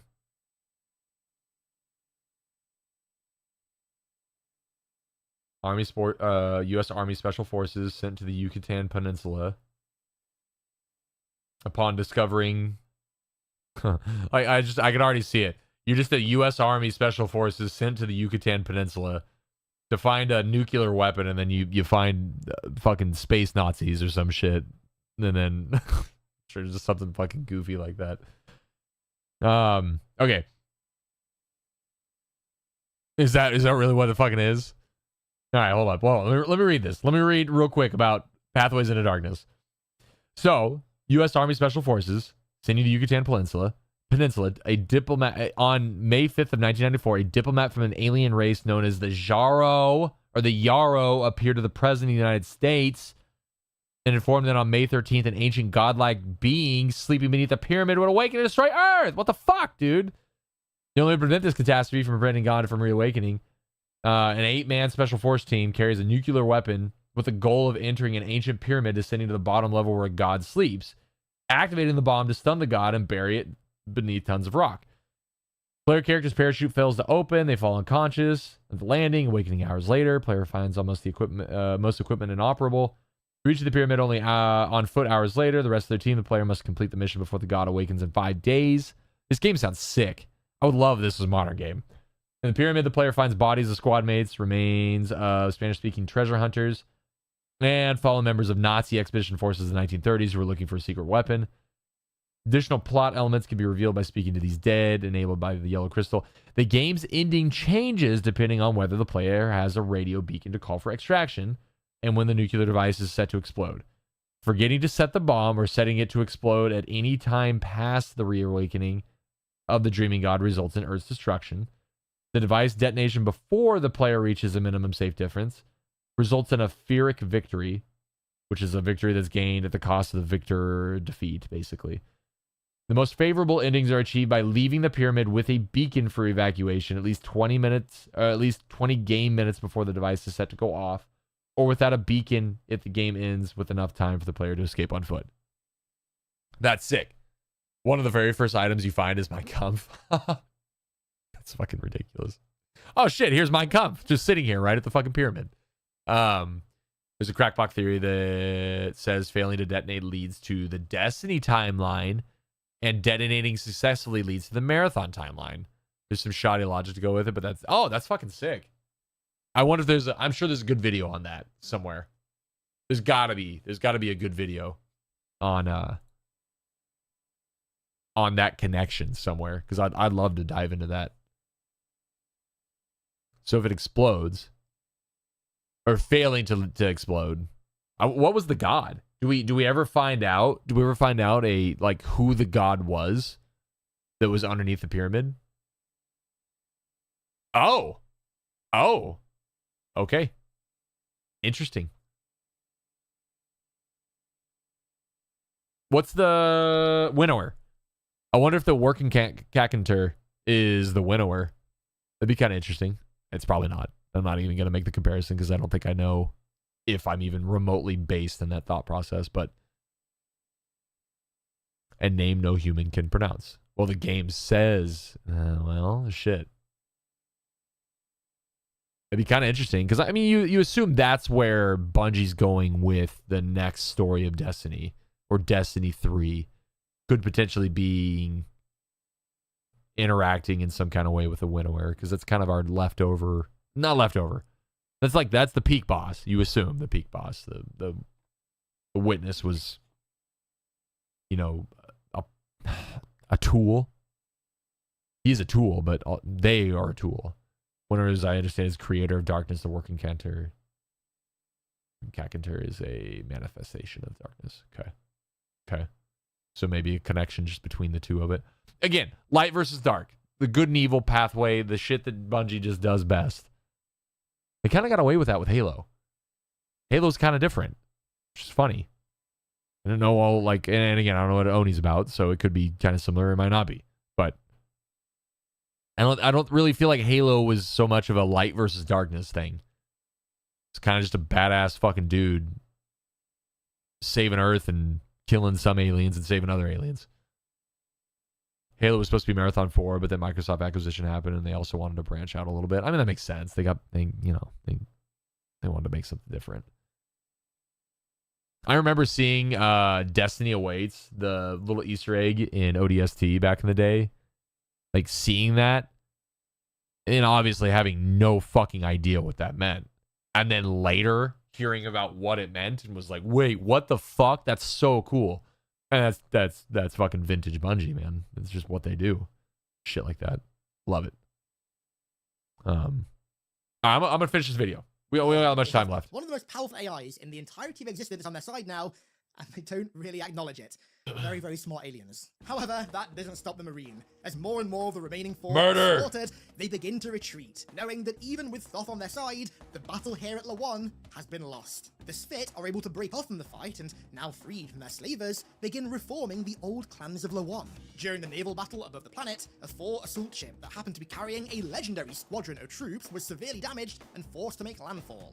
This squad is the 723rd Aggressor Squadron, an air armor division with a long and very successful history of ground actions. Because they've made landfall, they've been forced to deploy their forces in an old mining complex. And so, in one final act of humiliation against his enemy, Durandal teleports the Marine to wipe them out. Upon arrival at the mining facility, Durandal confirms that the 4 had planned to invade the Sol system, and by extension Earth, but that invasion has now been called off thanks to the blow that we dealt them here on Lawan. Makes sense. However, the universe is far from safe. The 4 have a weapon, an ancient Yarrow device that they save for slave revolts like the Sveps. A weapon so powerful, even they hesitate to use it. This weapon is called the Trizium, or in English, Early Nova. The last time they used this weapon was 6,000 years prior on a species called the Knack, and now all that remains of the Knack, or their system stars, is, well, gas and dust. With the 4's intent to use the Trizium in retaliation against the Svet, Durandal has already begun evacuating Lawan, which... Damn, that's fucking crazy. Not but a few hours will be nothing but a thin shell of plasma riding the shockwave of its exploding star. Basically, the Trizium causes a star, in this case the sun of Lawan's system, to go supernova, eviscerating everything in its star system. Now, that is incredibly destructive, but it's only the tip of the iceberg of the damage that this thing would cause if it were fired, considering the primordial chaotic entity that I mentioned it's inside the sun that currently resides in Lawan's sun. Yeah, fuck. Laying waste to the highly decorated 723rd Aggressor Squadron, it's time to dip before the 4 arrive with the Trizium. Durandal steals the 4 Admiral Fear's battleship, Kafifa, and renames it Rosinante. Oh, I thought he said he named it whatever. That's so fucking funny. Teleports the Marine on board and sets course for another ruined world, orbiting a rogue star far from the galactic core and from the effects of the Trizium. And that's the end of Marathon 2 Durandal. Well, okay, kind of the end. What? The game has a rather interesting scrolling lore dump right at the end that's written as like a historical article 10,000 years in the future that reveals what happened after Marathon 2 and... What? That's where it ends? Are you fucking serious? So they have this fucking peak moment of like a Star Destroyer weapon that can supernova any universe. And you get fucking teleported to a dead star planet or a dead star universe to hide. And then that's fucking it? Oh, dude, I'd be so pissed. I'd be so pissed. When did Marathon 2 come out? So 95. Holy shit, there was only a year difference between Marathon 1 and 2. Guys, you remember the days? Remember the days when you just get a game the next year that wasn't Call of Duty?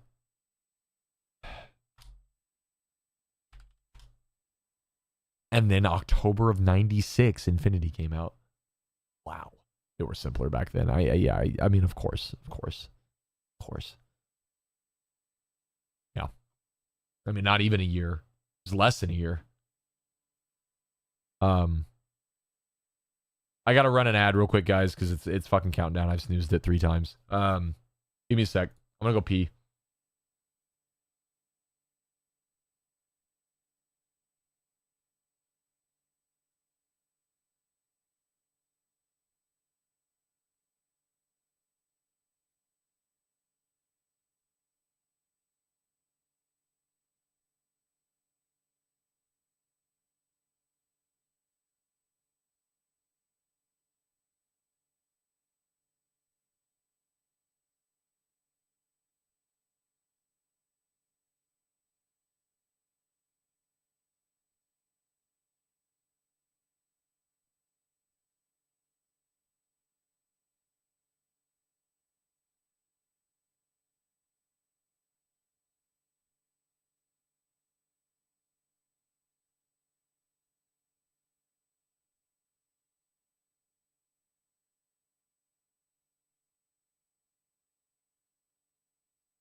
In 3 years for a whole trilogy. That would be crazy. In fairness, Classic Marathon is only like 100 megabytes. Yeah. I mean, again, pixels, sprites, shit like that. Meanwhile, the humble Elder Scrolls 6 coming out after my grandson's firstborn. Yeah, we'll be lucky to see that in our timeline. Lifetime and timeline, potentially. I don't know. It might be in another timeline that exists, but definitely not this one. I'm not convinced. And truly, to this day and age, big games like that, I feel like, suffer under the weight of so much anticipation that they end up just sucking anymore. The timeline where Bethesda locked the fuck in. Dude, true. Meanwhile, the humble Quake remake, the 2016 Doom remake, coming out when the world grows dim and cold. We need a game like that to just unite us as humankind, as mankind again. Just a game. I feel like GTA 6 will be that game again because of its crushing like need to succeed. That if it doesn't, I think the world might fall into chaos. The sun will disappear. It'll just be darkness. Pokemon Go again. Honestly, Pokemon Go is, I don't want to say the last time, because it might have been the first time that I truly saw the world, especially like my community, just united in fun. Fortnite kind of scratched that surface again. There's no way GTA 6 doesn't succeed. I think that GTA 6 could launch with a lot of like bug issues, and that could like sour the taste for some. But yeah, I mean, everybody's going to fucking buy it. Even if it's $100. Even if that game costs $100 for the base fucking version, people are still going to eat it up and buy it without a problem. We might complain about a game being that expensive, but it'll still happen. Pokemon Go was the apex of United. I'd go down. We've got a river in the middle of our city. I would go down to the river during that summer, or maybe maybe a couple months into that summer, and just see everybody all excited and enjoying time out and gaming on Pokemon. People that never even played the game beforehand, they just knew that it was the thing. Like, man, that was. I wish we knew when we were in the best of times before they were gone. They met at a Pokemon Go gym. See, I mean, like that, just stories like that. It's fucking crazy. GTA 6 will commercially succeed regardless of whether or not it's good. True, but it will succeed in uniting us as people if it's great. It needs to be great. It has to be great. It will be it'll be a commercial success. You're right. It might bomb and suck ass, but it could succeed in so many other ways if it's just a great game. And I think that it will be. Like, all in all, there's no chance that it's a game that's just bad. It just might suffer some issues of, bugs and things. I don't know. I know they're crunch time, and they've been crunch time for a long time, and that's never a good environment to work in. So I'm hopeful for them. But Rockstar does they've got a pretty solid track record of just banger fucking games. Can't believe their last one was Red Dead 2 now. Like, truly, it's been forever. Okay. Back to Marathon 2. And it's really abrupt ending. Tries to tie up some loose ends. It states that Durandal would not be seen by humans for another 10,000 years, when the four were nothing but a dim memory, and the spit vanished after... That's bullshit. That's a lie. They joined forces, once again with humanity, to sack the four system in 2881, 70 years after the ending of Marathon 2. It's the most mindfuck game of all time. Yeah, and that's something I didn't know about Infinity. And I hear that most people don't enjoy Infinity, like, just for pleasure. But I didn't know that it was like time travel shit. I had no idea. ship that he left Lawon in, but rather an ancient Yarrow dread. Durandal did not return to Earth in the ship that he left Lawon in, but rather an ancient Yarrow dreadnought called Manus Kalair Day, or when translated, Swift Hand of God. In his typical egotistical ways, he only returned to Earth to ensure that he was not forgotten, not to share any of the ancient Yarrow secrets that he'd learned or anything like that. It reveals that Leela ended up in the hands of some mysterious species called the Vile, and went on to crash their entire FTL network, an event that is still legendary in the annals of rampancy, and the Vile have long since accepted that they will never expunge her from their 15-world network. Despite Tycho's destruction, in the 17 years between Marathon 1 and 2 where they were allied, the four learned a ton from Tycho, who, for 6 years in the gap between the first two games, spent time on the 4 homeworld, where his core was used as the basis for all 4 AIs. Although none of these AIs were even remotely close to matching Leela, Durandal, or Tycho's intelligence, they did allow for the 4 to prolong their destruction at the hand of the Spit for over 50 years, and following their eventual defeat, many of these AI constructs still exist on the 4 colony worlds. And finally, it confirms that Robert Blake and his men managed to escape the Lawon system before the Trizeme was used and made it back to Earth safely. Nice. Thumbs up. 100 years after the initial colonization voyage of the Marathon. They were the only survivors of the Tau Ceti colony. Now, this massive lordom sounds like the kind of thing that you'd get right at the end. Okay, so hold up. Of the Marathon, and made it back to confirms that Robert Blake and his men. Robert Blake. Hold up. Marathon voice actors cast.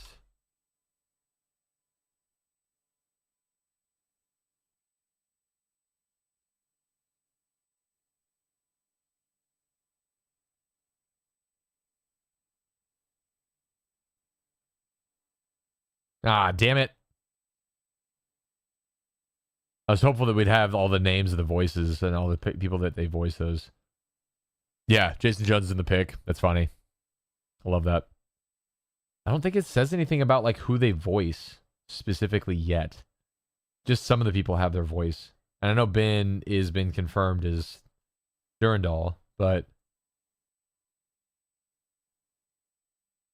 I was hopeful that they would say that Robert Blake was going to be one of the voices.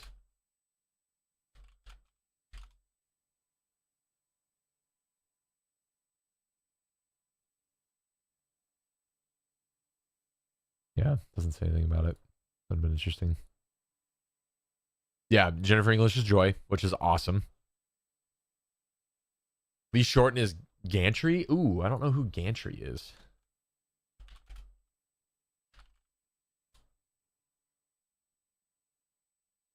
Oh, it's Mida Rep. Okay. Okay, nice. Yeah. Yeah, Mida. I see it. Okay.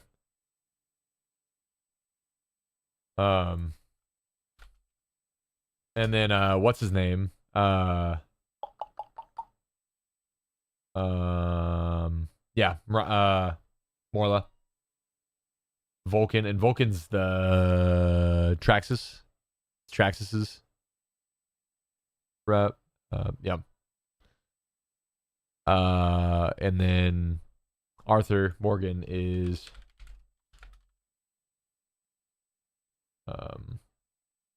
his voice actor, Roger Clark. Yeah, Roger Clark is the whatever the commander is on the voice comms. Davik Reed. Okay. Yeah.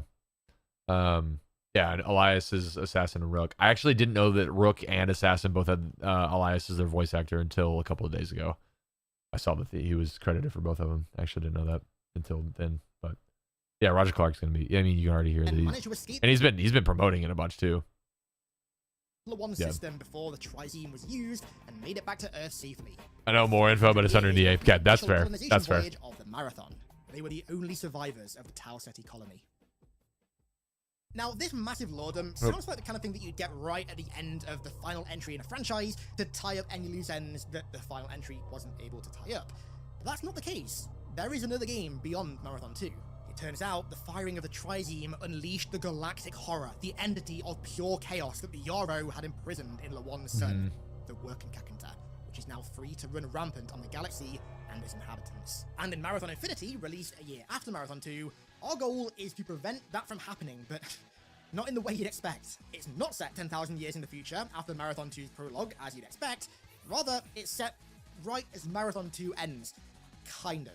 The term mindfuck comes to mind, but considering people are still coming up with new interpretations of Marathon Infinity's story almost 30 years after the game released, kind of goes to show that mindfuck doesn't really do Marathon Infinity's story justice. Good lord. So make sure you subscribe and ring the bell so you don't miss my video breaking down its story in the best way that I possibly can as a mortal human being, which should be releasing next week. And with Damn, nice. Good for him. He fucking crushed that. Guys, go like his video. I'm gonna post this in chat. I mean, that was fucking spectacular. It was such a good explanation. It was such a good explanation. I almost feel bad for the people I'll find during the service slam because I have 400 hours experience on them. Oh, dude, let's go. See, I don't have that much. I played in April, and then I played in another one. But that's all I had. Dude, I watched Cross go over Cammy Cakes' video today of like, should you play Marathon? And it's actually so funny. Cammy is going to become a fucking villain of the Marathon community. Oh, it's so fucking funny. I love his like finale stretch of that video. It was so good. You only got in for the October build and homie was barely on. Yeah. Which one did I get into? I think it was kind of the same. If I see you guys, I'll be like, sir, please no shoot me. Please don't fucking do it. What's the quote? Don't shoot. Don't shoot. You want to team up? Dude. Hey, and that's okay. I feel like I'm gonna start off with Traxxas just because I like their vibe.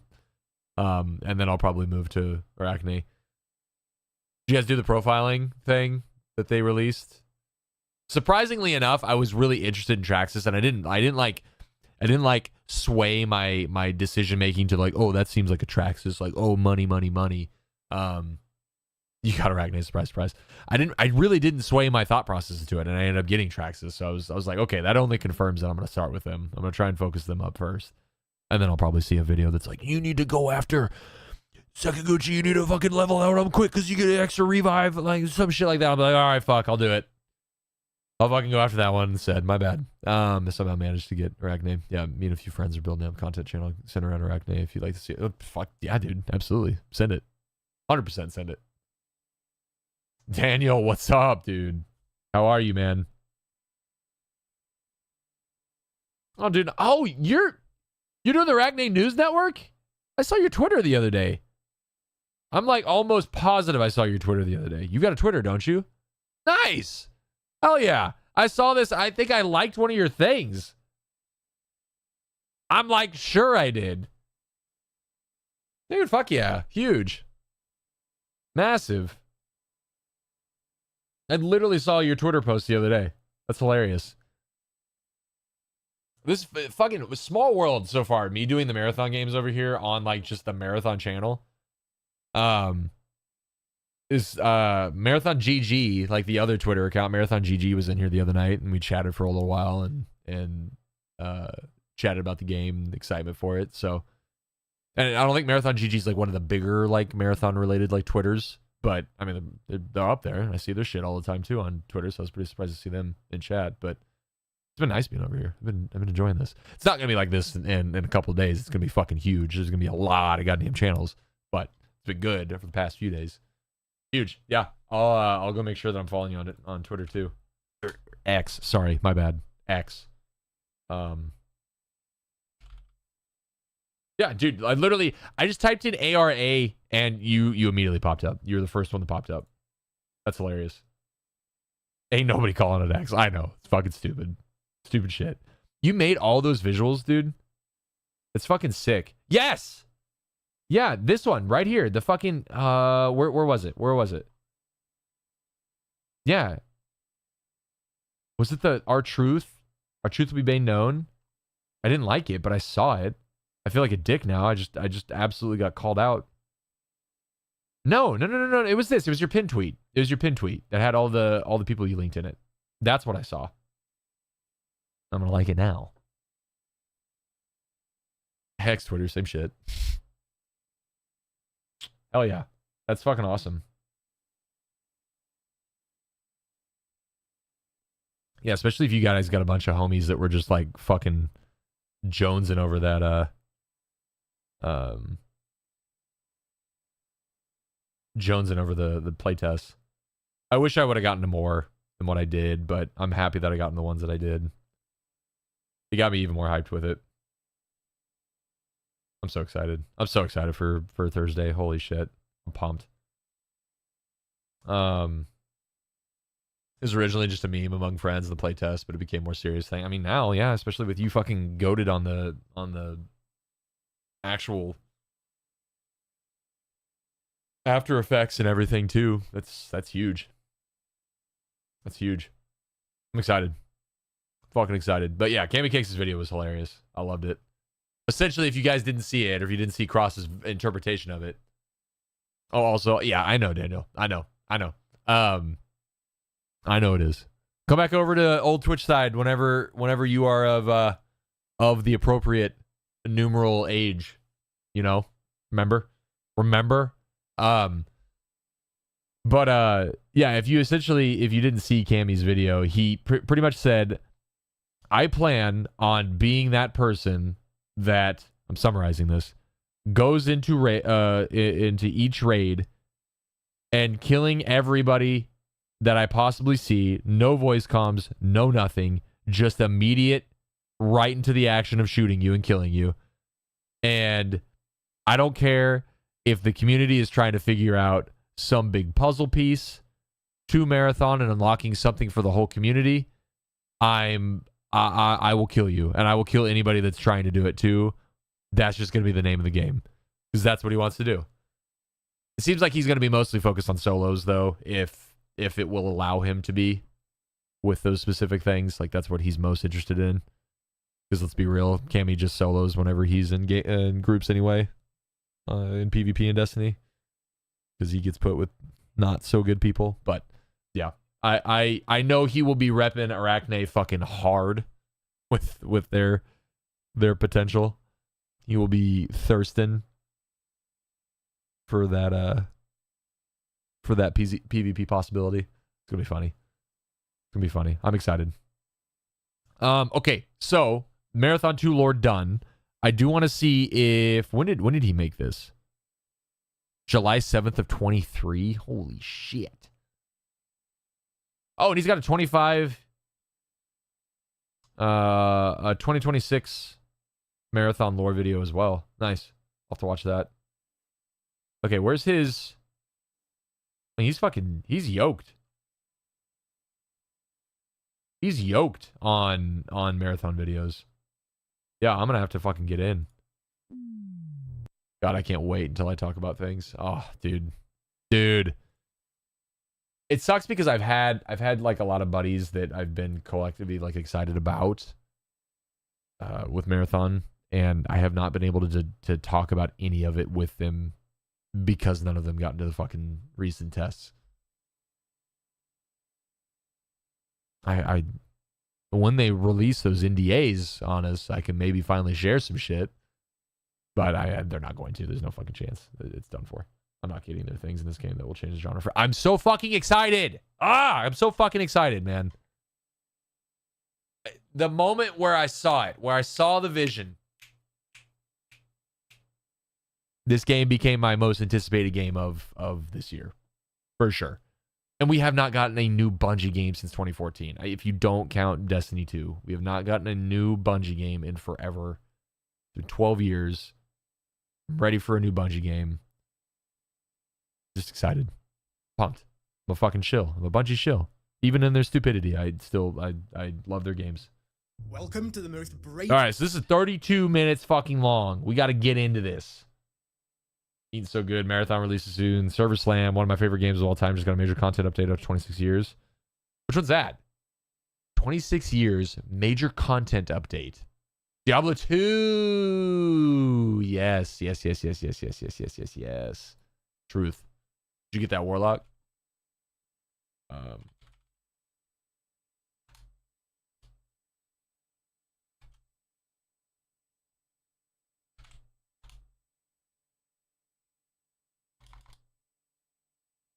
Hold up.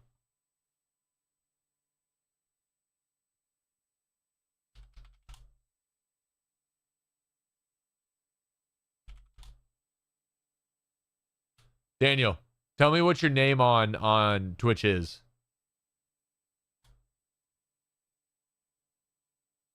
DM it to me or some shit. You're running the Warlock on the new ladder at the moment. Yeah. Of that motherfucker to 99 in 5 days. Hit that shit hard. That's awesome.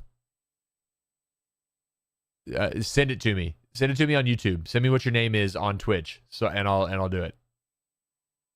That's awesome. What else? What else? I mean, this week is fucking goated. These next 2 weeks are fucking goated. Because we got the playtest. But this is my personal excitement. We got the playtest. We got RE9 on the 27th. And then after the playtest, we've got 2 days of just a lull period. And right into fucking main release of Marathon. And just like, we're fucking going. We're just going. In March. Just when I think gaming can't top the previous year, it goes ahead and it does it.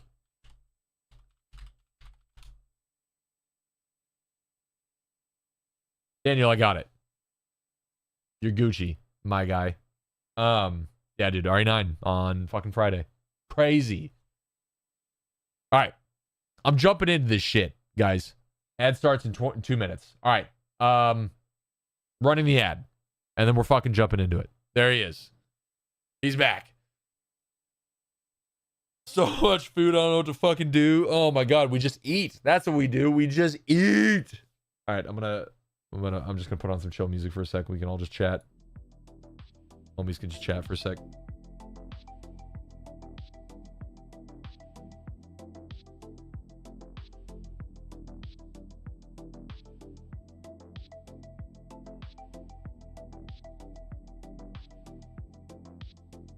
Oh, Monster Hunter grind? Yeah. Has it been good? I've seen some videos on it. It looks pretty good.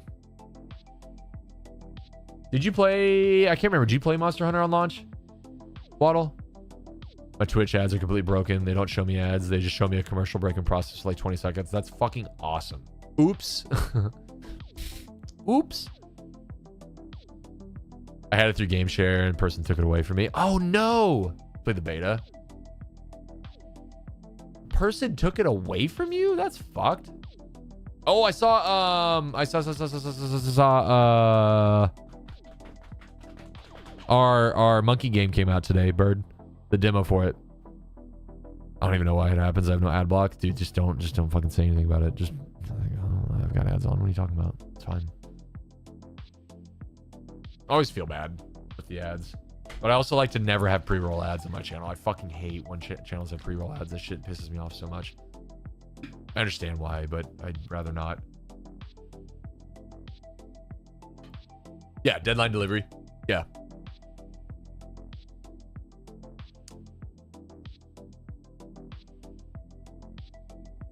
Yeah, just pre-roll ads. They just fucking suck. They're so annoying. There's nothing like clicking onto a channel that you're like, I'm gonna watch this. See what they're up. 1 of 8. Okay. Oh, I've been playing the demo king. Oh, dude, hell yeah. I figured. I saw it pop up today and I was like, oh shit, I bet Bird is on that. It's heat. I'm excited. Thank you, Twitch ad blog. Rage. I bought it back in November and I felt bad about not playing it because it just ran like shit. I mean, yeah, why would you play it? Play like a super fucking buggy, shitty version of it. What was it too? It was because it was some stupid reason on why people were getting really bad frames in the game. Like something related to Capcom, right? Like the more or the less like you had of something, the more lag you got. Yes, DLC. That's what it was. So if you had less DLC, your game ran worse. So it was like pay to win. They're like, oh, did no, we had no idea.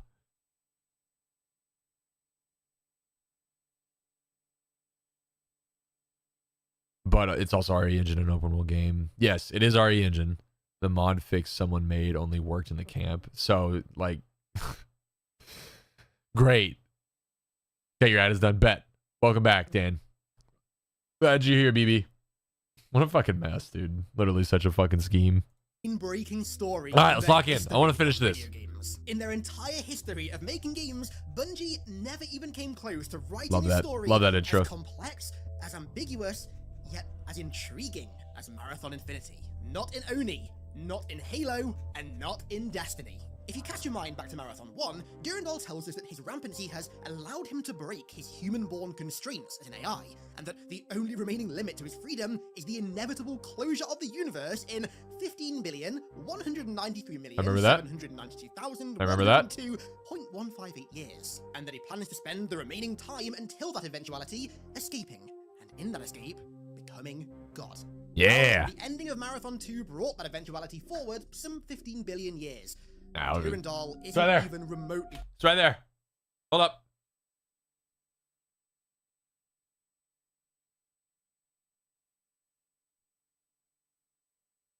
I'm wearing that the whole fucking week. Every day that whole week. Every day that whole fucking week I'm wearing it. Courtney also bought me she also bought me new coasters. She just like surprised me out of nowhere. She's like, "Hey, look what I got you. They're drink coasters." She bought me some drink coasters too. She's like, "I saw them on Etsy. I figured you'd want them." Thanks, babe. I low-key want to get a marathon shirt from Bungo, but I need to save cash. Dude, just save the cash. It's all good. It's all good. It's like funny because it's literally what's on the screen right here. Same thing. And it took me not that long ago to understand what this emblem meant. I never knew what this emblem actually, or this logo actually meant until I pieced it together. Entirely unable to afford the collector's edition, but since I'm a marathon guy, TM, in my friend group, they all pitched. Oh, that's so nice. Dude, that collector's edition is fucking sick. Print out a design and use bleach and brushes. Dude, truth. Yeah, that's all you need. Or just use your art. Use your art app on computer. Just make your shirt. It's so cool. It's such a cool collector's edition item. I've only ever bought deluxe editions of Destiny Bungie games. I've never actually gotten a collector's edition, and I was so fucking close to getting this one. I wanted it so bad. But I held off. I should have. I think the pre-orders went live for that, or like the orders went live for that like 2 days before my birthday. I easily could have used that as an excuse and be like, it's my birthday gift to me. I'm buying the collector's edition. But no shirt printing method, I fear. Go on to what's that like? You make like team shirts and shit on. Make team shirts website. It's the fucking Custom Ink. It's the octopus. Go to Custom Ink, man. Just go make a shirt. I think I'm gonna hop off, but like I'll be back. When's my next stream? Tomorrow. I think I'm honestly on streaming almost every day this week. Tonight, tomorrow, Tuesday. Maybe I take Wednesday off. Unless I need to beat RE6. But we'll see. See what happens. Night, Dan. Have a good night, dude. All right, let's get this done. Horrors of the impending Sorry. galactic apocalypse. But that's where you, the Marine, come in. Now, apologies beforehand, but before we dive into the story of Marathon Infinity, I need to give you a little bit of an explainer as to how this story actually works, because it is not a conventional video game story in any way, shape, or form. Jesus At the end Christ. of Marathon 2, when the Four deployed the Trizeme on Lawan Star, they inadvertently freed the Workenkakenta, the ancient primordial entity that millions of years ago, the Yoro imprisoned within. This horrific Lovecraftian entity, pure chaos, Marathon's Cthulhu. equivalent to Halo's Primordial, but on steroids, is now free, and the entire universe is in grave danger. That's right. That's on the 24th, right? I'm excited to see what the new arc is. Again, I'm excited for that mode. It seems cool, or the new like weather update. But again, I said this on Twitter the other day. Marathon has such a perfect alley-oop right now. Like, consider Arc Raiders Dwayne Wade throwing up that alley-oop and just facing the camera like this while Marathon just fucking dunks the shit out of it behind him as LBJ. Dude, they've got such an alley-oop. They could have been like, we've got to pump out the biggest update that Arc Raiders has seen yet. We got to get the brand new Emperor out there for everybody to go after and get the brand new guns and all this shit. But instead, not that it's bad, they just released a new weather affix. It's huge. It's huge. Unless they add a bunch of new guns, a whole new map, a whole new like big enemy to chase after. That's the one thing that they could have done that would have been like this could compete. Marathon has such an easy setup. It makes you unlootable. I didn't see that. I mean, obviously I saw the fucking glitching where you can like get infinite items, but I didn't see the unlootable one. Jesus Christ. What does that even do other than just like saying fuck you to the person that killed you? That's so crazy, man. I think there's a plan there will be a new map in this update. I don't think it's this update.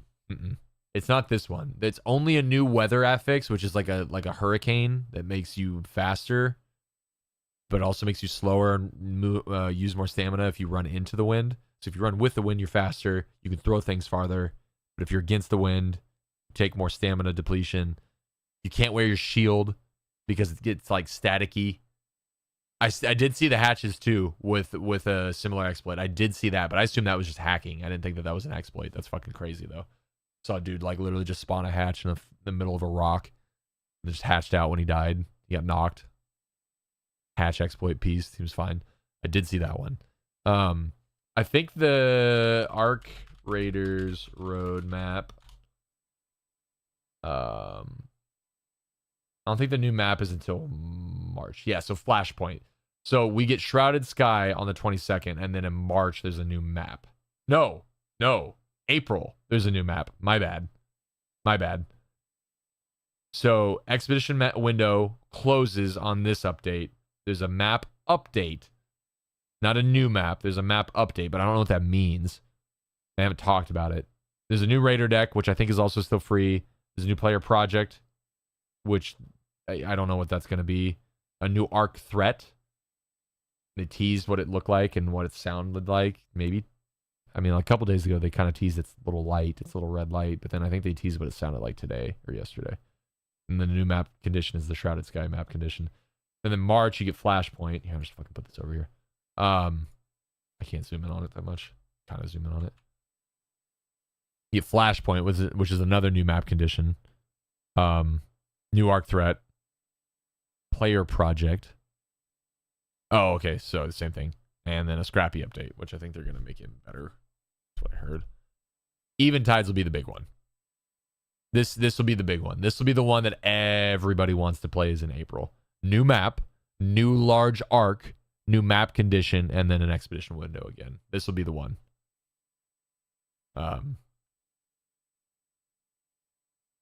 So, but until then, Marathon's got an easy layup. Custom Ink's going to be about as much of a bungo shirt anyway. No shit. That's fucking crazy.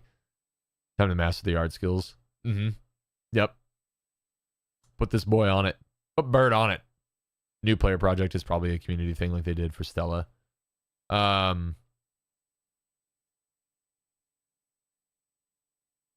don't know how they top. I have more fun in Arc Raiders anymore doing threes and just going full PvP mode. Even though like we're using just like free kits and dog shit. It's so fun to just load into Stella and just do PvP mode. So guys, I know that third map in Marathon is going to be the fucking tits. Just going pinwheel. Just pushing pinwheel every fucking time we load into that. Oh, fuck. I can't wait. The PvE on Creators phenomenon needs to be studied. It does need to be studied. Let me find your Discord and message you. Actually, you weren't supposed to kill me there because I said don't shoot friendly. All right, I'm enough. Shut up. So, your goal I'm in done. Marathon Infinity is to prevent all of this from happening by rewriting the final events of Marathon 2, which you attempt by entering 6 different alternate timelines that all run parallel to Marathon 2, but that all begin at different times throughout the existing Marathon story and are reached through the Marine's dreams and nightmares. Each timeline is a heavy variation of certain parts of Marathon 2's story that you play through in the hopes that these variations will create something of a butterfly effect that ultimately... That's fucking awesome. That's awesome. I love that idea. That's so good. You go back to the other games and play different versions. Oh, that's so fucking good. Stops the 4 from using the trizeme. But, of course, because this is a video game, many of those attempts fail, which leads to respective timelines becoming what are called failed timelines, i.e. timelines. I've never really understood the arc raiders thing where players just don't want to fight. I don't mind it at times, but you're also coming from Tarkov too, Inc., and that's just kind of the inherent... I feel like Tarkov's PvP with other people is going to be very similar to how Marathon's is. Sometimes there'll be moments where maybe you don't kill somebody in Marathon, but like the majority of the time, it's going to be like you're out for blood. Like everybody's out for blood. You don't trust anybody.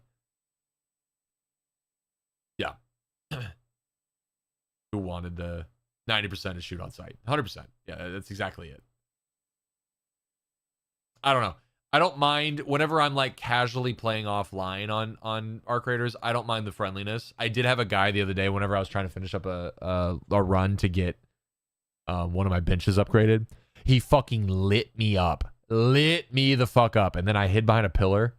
And I had no health. I hid behind a pillar and just kind of danced around and like avoided him for a little bit, and then he went another way, and he's like, "Where the fuck did you go?" And then he came back and he looked around the pillar again, and he saw my foot, and he's like, "Man, I really thought I lost you there." Fuck, dude. I feel bad. I'm not gonna kill you. And then he ran away, and I was like, I didn't even say anything. I said, "I appreciate it, brother." Like real quiet, because I think it was like kids were sleeping or something was going on. So I was just chilling. I was like, "Appreciate it, brother." And he's like, "Here, man, take some extra herbals. I'm trying to finish up a quest. I need to kill a runner or raiders. Whatever, dude. Just enjoy your day." And I was like, "Dude, thanks, man." And just that was it. That was it. I didn't say anything to him. I didn't say friendly, don't shoot. None of that. Guy just fucking felt bad for killing me. That will not happen in Marathon. That will never happen, of somebody feeling bad. Maybe like with a rook, I might feel bad and be like, "Dude, here, take the self-res. Fucking get out of here. I'm sorry." Tarkov will have people just backstab you. I had a guy tell me one time that he's a new player, supposedly his 3rd ever raid, but it was like 10 minutes into the raid, and I had scabbed in, and he goes, "Where's scavs loading on our..." Oh, that's right. Lying ass was just choose to want to keep his loot. That's so fucking funny.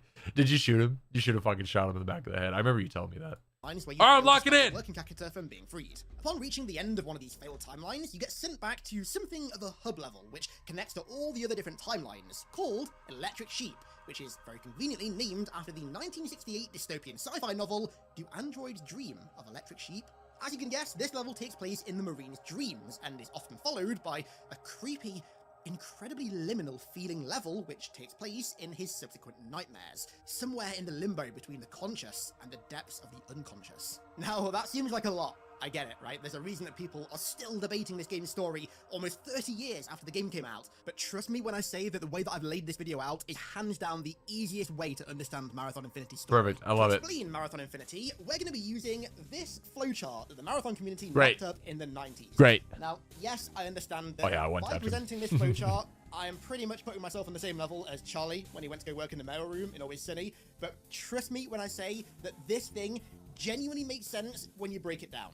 The way it works is it shows the linear nature of Marathon's story from Marathon 1 into Marathon 2, and then each branching timeline of Infinity, with where each timeline begins, where each one ends, and also the levels that each timeline contains. Get used to this chart because it's the North Star of this entire video. So, clear your mind, take a deep breath, and for the love of God, make sure you're comfy. This is the brain-melting story of Marathon Infinity explained, I think.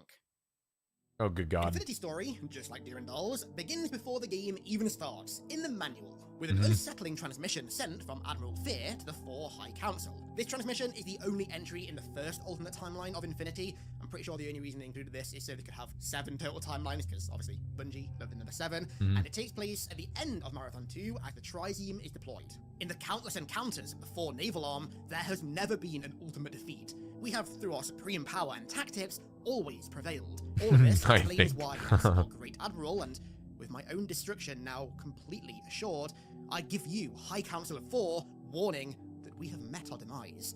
Yet it comes not from the threat of Tau Ceti, as we feared, but from a being of such destructive power that to control it would be to control the universe. In his final hours, with his destruction all but assured, Fear chooses to relay back to the High 4 how such an impossibility became reality. He explains the events of Marathon 2, how his Battle Group 7 lay a trap for Durandal, and when sprung, moved into Lawan's orbit to... Is he talking about the main character, is the Marine, or is he talking about Durandal, or is he talking about the early Nova? Engage the AI ship, and that everything was going as planned until the Trizeem was deployed. Almost immediately upon its deployment, Fear starts receiving transmissions from Durandal, incredibly out of character, containing ridiculous warnings concerning some sort of ancient chaotic being trapped deep in the Lawan sun. Fear assumed that this was just a plea for mercy, which he predictably disregarded, and then the Trizeem.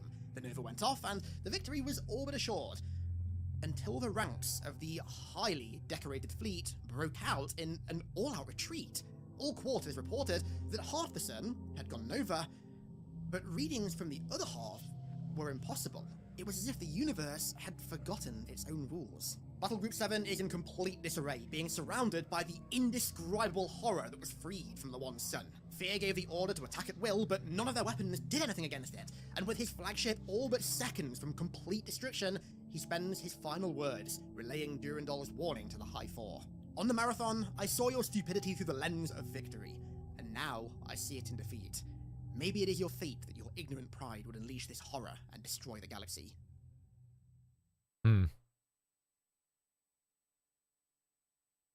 Ew. Marathon Infinity then opens to complete tonal whiplash. Marathon 2 ends with you victorious, having beaten the entirety of one of the most decorated 4 squadrons all by yourself, worshipped as a hero by Robert Blake and his men for your actions on the Marathon, and Infinity opens with you on a cold, dark, and derelict ship in the middle of space. Yeah, that would be fucking freaky. Sounds echoing throughout the corridors. Oh, it'd be so freaky. Something is very clearly wrong. This is the second alternate timeline, and it takes place right before Marathon 2's prologue that was in the manual. However, in this timeline... Okay, so... Let me look at this. Yeah, okay, so that's the Infinity prologue. I guess I'm confused on why it's the outside of this timeline. Of the regular timeline. I mean, it maybe makes sense, but maybe I'm just not grasping that. And it takes place right before Marathon 2's prologue that was in the manual. However, in this timeline, the Marine never goes down to Lawan. Instead, just like the prologue, Durandal defeats Fear's Battle Group 7, who then use the Trizeem in retaliation, causing our retreat to this station that we find ourselves in here. The Working Kakantu is freed, which terrifies Durandal so much, his ego vanishes. Things have gone terribly awry. Until now, I thought myself immortal, but now, I know that is not true. There are things that can destroy me with the ease that I slaughtered the 4 naval garrison. I once boasted to be able to count the atoms in a cloud, to understand them all, predict them, and so did I predict you. But this new chaos is entirely terrible, mindless, obeying rules that I don't comprehend. And it is hungry.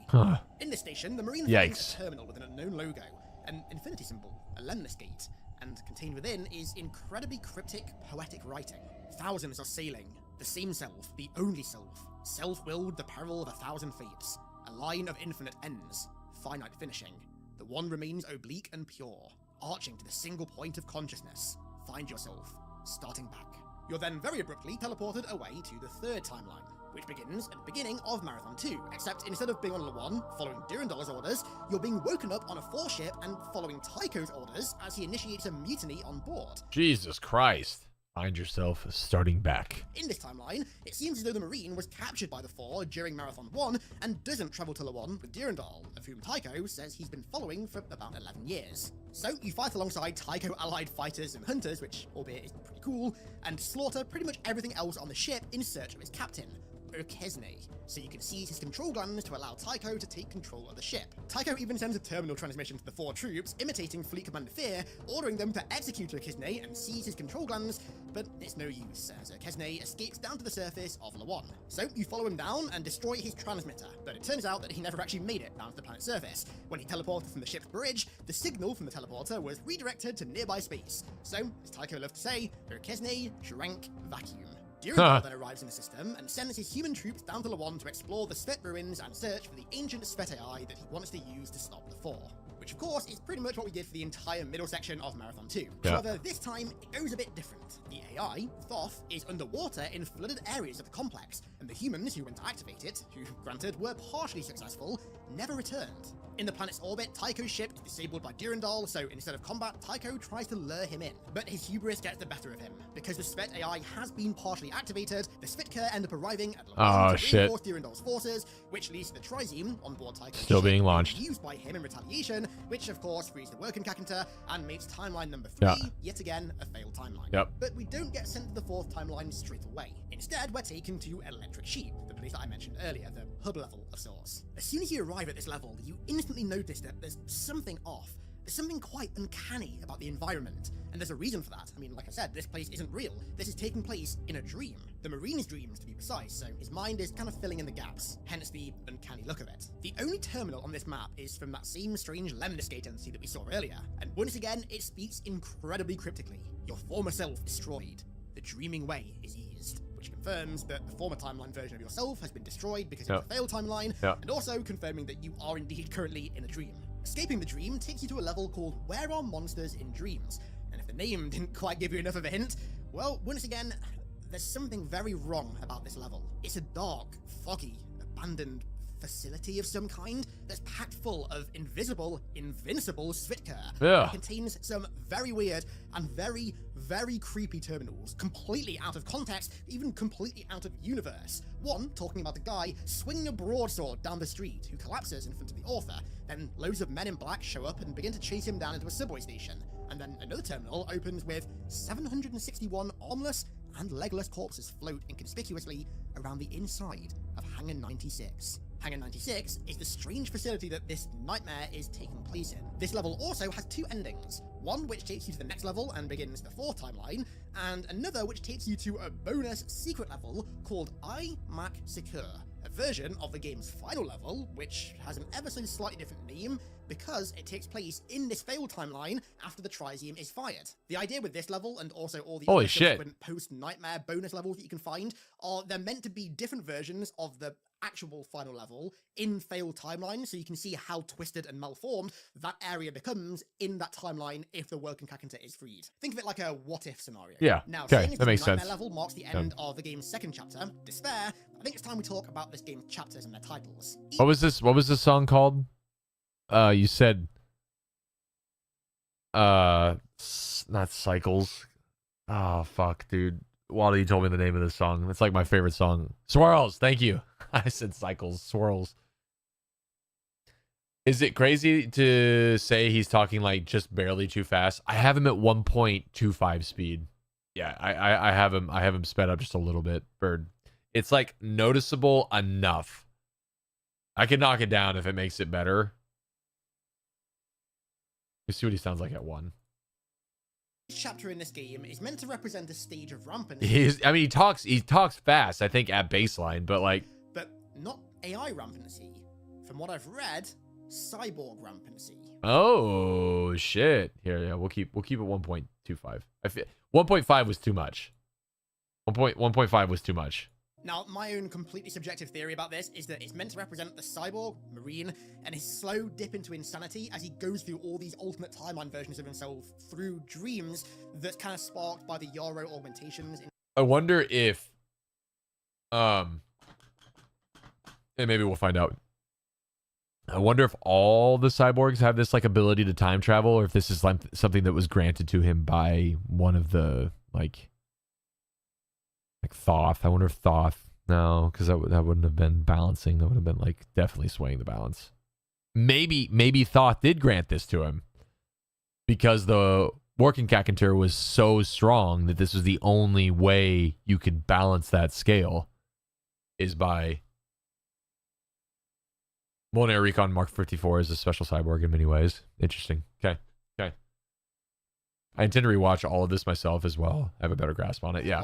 This is really good. Entirely wrong, but again, I'm gonna kind of the way that I interpret it. The RE augmentation is basically starting to corrupt almost. I love his shit. Through all these different timelines, this is a really good job. And that leads to the third chapter, which is entitled Rage. And with this third chapter begins the fourth alternate timeline. In alternate timeline 4, we take a different approach to preventing the freeing of the working Kakenta, siding once again with... Dude, this is such a cool game.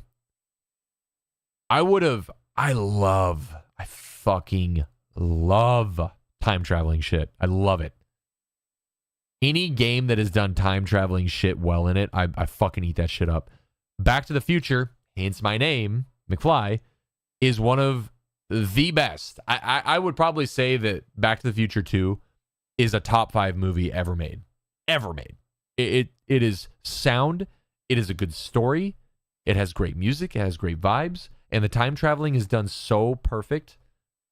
I fucking love Back to the Future. I do not like Back to the Future 3, though. It's unfortunate.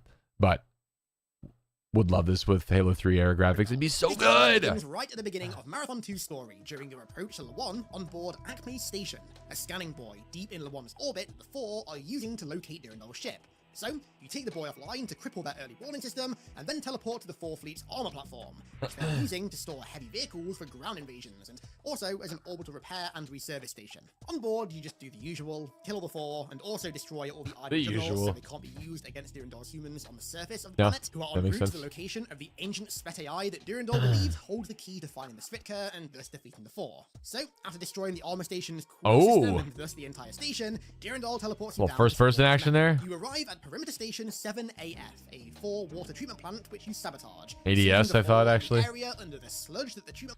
A 4 water treatment plant which you sabotage, sinking the 4 in the area under the sludge that the treatment plant was trying to filter out of the water. But Durandal detects the full force of the 4 Navy are on their way, with Tycho in hand. After flooding more areas of the 4 garrison, Durandal reports that his men have managed to partially reactivate the Spet AI, but it isn't cooperative. It's confused and disoriented, and with the 4 ships entering the system and pressing the boomer, you're teleported to install 2 uplink chips in a 4 facility so Durandal can access their network. Now, that might sound familiar. There's a reason for that. That's the first level of Marathon 2, Waterloo Water Park. But that's not where you end up. Upon teleportation, you once again find yourself starting back at Electric Sheep. When Durandal said that Thoth was confused and disorientated when reactivated, that clearly means the Spet AI isn't being cooperative. Keeps acting confused and disoriented. Geriatric circuits can't use them. Is that in that 4th alternate timeline, the AI just didn't work properly for whatever reason, which, to cut a long story short, basically confirms that Timeline 4 is yet another failed timeline, hence why we've been teleported back to Electric Sheep, in which the mysterious Lemniscate AI has left yet another terminal for us, talking about a hungry chaos lurking behind the bright corona, the working Kakenta, and to dream ahead beyond the falling path, where a billion Spit lie yet unborn. Which is a very complex way of basically saying that this creature, this entity, hopes that we will find a successful timeline, one of these timeliners. Our dark mind will cut through the deepening sky. Another time. Another time. We then enter our second nightmare, a dark, lava-filled platforming level with terminals that continue the creepy stories from the previous nightmare. The man being chased by the men in black makes it onto a subway train, but it's packed full of strange people staring at him, only for the men in black to cut him off at the next station. And then the other one cuts back to the story of the man in front of the bodies in Hangar 96. The 761 armless and legless corpses begin screaming at him in protest. Pointless, wordless screaming. The protagonist of this story then says, "I did this, and could have stopped it." As with the last nightmare, this one has 2 endings as well. One takes you to a level called Carroll Street Station, which is yet another twisted version of the game's true final level that takes place at the end of Timeline 4 that we just witnessed fail. It has only one terminal, which once again is from the Lemniscate, confirming that in this 4th alternate timeline, the Trizium was fired, Le1 and its moon Kalia were destroyed, and the working Kakenta was freed. And as you can expect, the other ending to that nightmare carries you into the 5th alternate timeline, which is a splinter of the 3rd alternate timeline, which begins as the humans begin their search for the ancient Spet AI beneath the Citadel of Antiquity. Because it's a splinter of Timeline 3, that means that, just like in Timeline 3, you are once again allied with Tycho and his 4. Battle Group 7 have arrived and have disabled the Boomer, and Tycho has infected all of Durandal's Spit with rampancy, and he sends you in to clean up the rest and disable the Boomer teleporters so no humans can escape.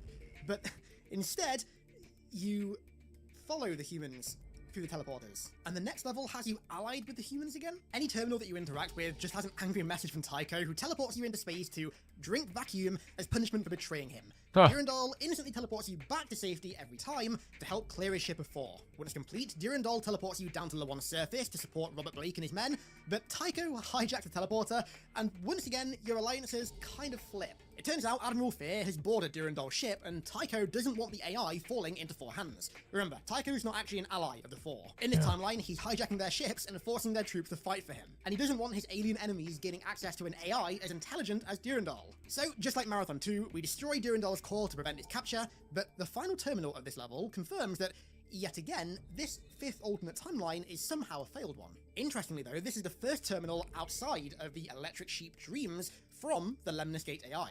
The hardest lesson ever taught to a father, to a son. A moment in time destroying its father. Destroyed by itself after. Dream the dream beyond life and self. Find the new way. Sleep. And would you look at that, we're once again back to the Electric Sheep dream, and the Lemnis Gate tells us to keep pushing forward through the nightmares. Stay the hard way. Dark dreaming carries all. We then enter the final nightmare, called Eat the Path. This nightmare contains the first terminals from Thoth in Marathon Infinity. They're a lot more coherent than usual, but they're still very metaphorical and cryptic. The first terminal is just one long allegory for the alternate timelines that you keep going down, in the form of a rat going through a maze only to find rotten food, that rotten food, of course, being a third timeline. Yeah. He also continues the stories from the previous 2 nightmares, about the Men in Black in the subway in Hangar 96, but as far as I can tell, these don't really hold any relevance to the overall story. They're kind of just creepy flavor text. Okay, I was gonna say, just fucking scary. A little bit more unsettling. The 2 stories do end up connecting, but this is the last that we hear from them. Once again, the nightmare has an alternate ending that takes you to the 5th alternate failed timeline's corrupted version of the true final level of the game, and then the real ending of the level takes you into the 6th and final timeline, and also begins the final chapter of the game, Envy.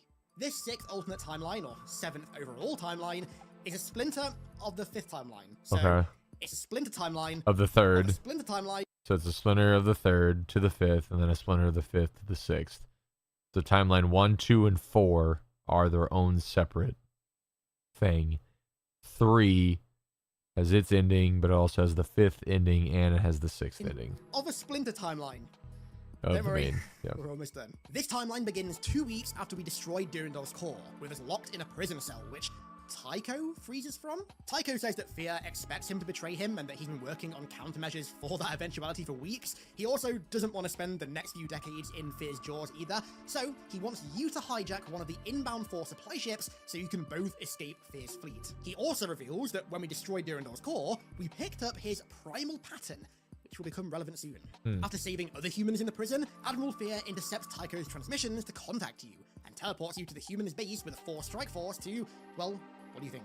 Wipe them out. He then has you follow their retreat into the cone of the volcano and deactivate their containment fields that are preventing the lava flow so they can be captured and enslaved. Once complete, Fear offers to teleport you aboard his ship for cryosleep before eventual enslavement in the 4 home system. But you actually don't have to take him up on this offer. There's another way to end this level. You can find another terminal with a message from Thoth that inspires optimism.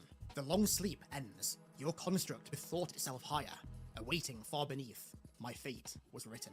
But regardless of which ending you choose, Fear's or Thoth's, you still end up in the exact same place with the exact same goal. You're in some kind of plant sort of thing.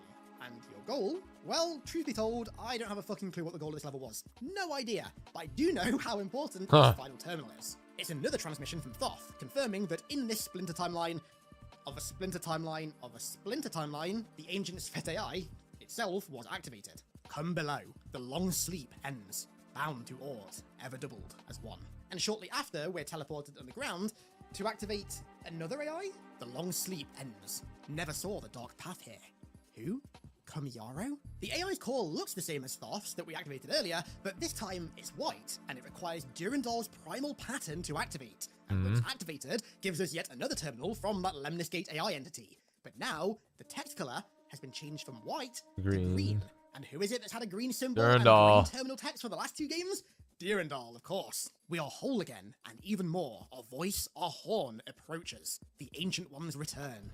The watery cheek, sullen star, Kalia, and the wrathful sun, Sabuth. Sabuth is some kind of ancient Svet entity. He's barely ever explained in the games, and there's no official confirmation of what it actually is, but my interpretation is that he's something between the ancient Svet royalty that we heard of in Marathon 2 and the Yarrow. So he's kind of like a demigod. If the Yarrow are gods, then he's like halfway between them and the Svet, so a demigod.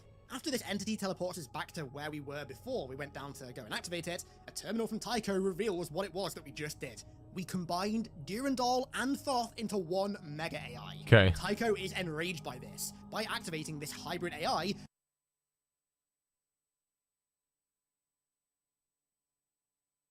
So you can't remember exactly what that is. You held back from my rantings. Okay, hold up.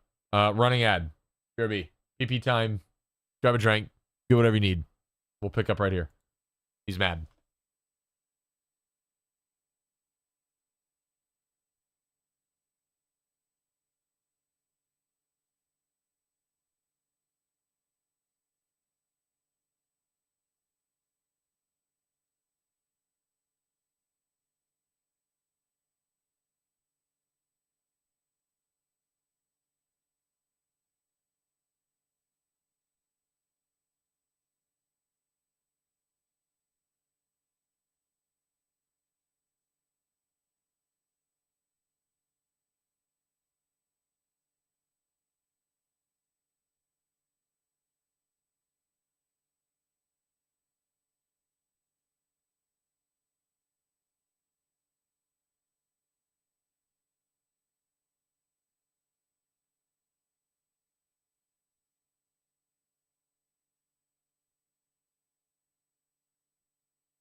I'm back. All right. we brought the Moon Kalia and Sabuth to Lawan, and with them, the Svitker, to defeat the Four. In a fit of rage, Tycho teleports you to an arena to face off against Admiral Fear's elite personal guards, but of course you mow them down with ease. The Durandal Thoth hybrid tells us the Four have discovered their rebirth, as they assumed. Just know, man, this is better than me playing through both the games. That Durandal was dead, and that they've contacted Sabuth, but the Four have deployed the Trizium. However, they have a plan to stop it from being fired. Destroy the 4 fleet carrying the Triazine before they can fire it by using the very ancient Yarrow station that was used millions of years ago to imprison the Workenkakenta. And so, after one final teleport, we arrive at said Yarrow station. Oh, it's the one that's been in the dreams. Which, when you turn into an anagram, makes AMS, and then if you turn the chapter titles into anagrams, make DRE, and then when you combine the two, makes dreams, which of course... Oh, damn. Amakasur. Dude, what the fuck? The backbone of the entire story. Just a little Easter egg, but fun to know. This Yarrow station is capable of generating multiple gravitational fields, and once Fear's elite spiral guards on board are killed, the Marine activates the station.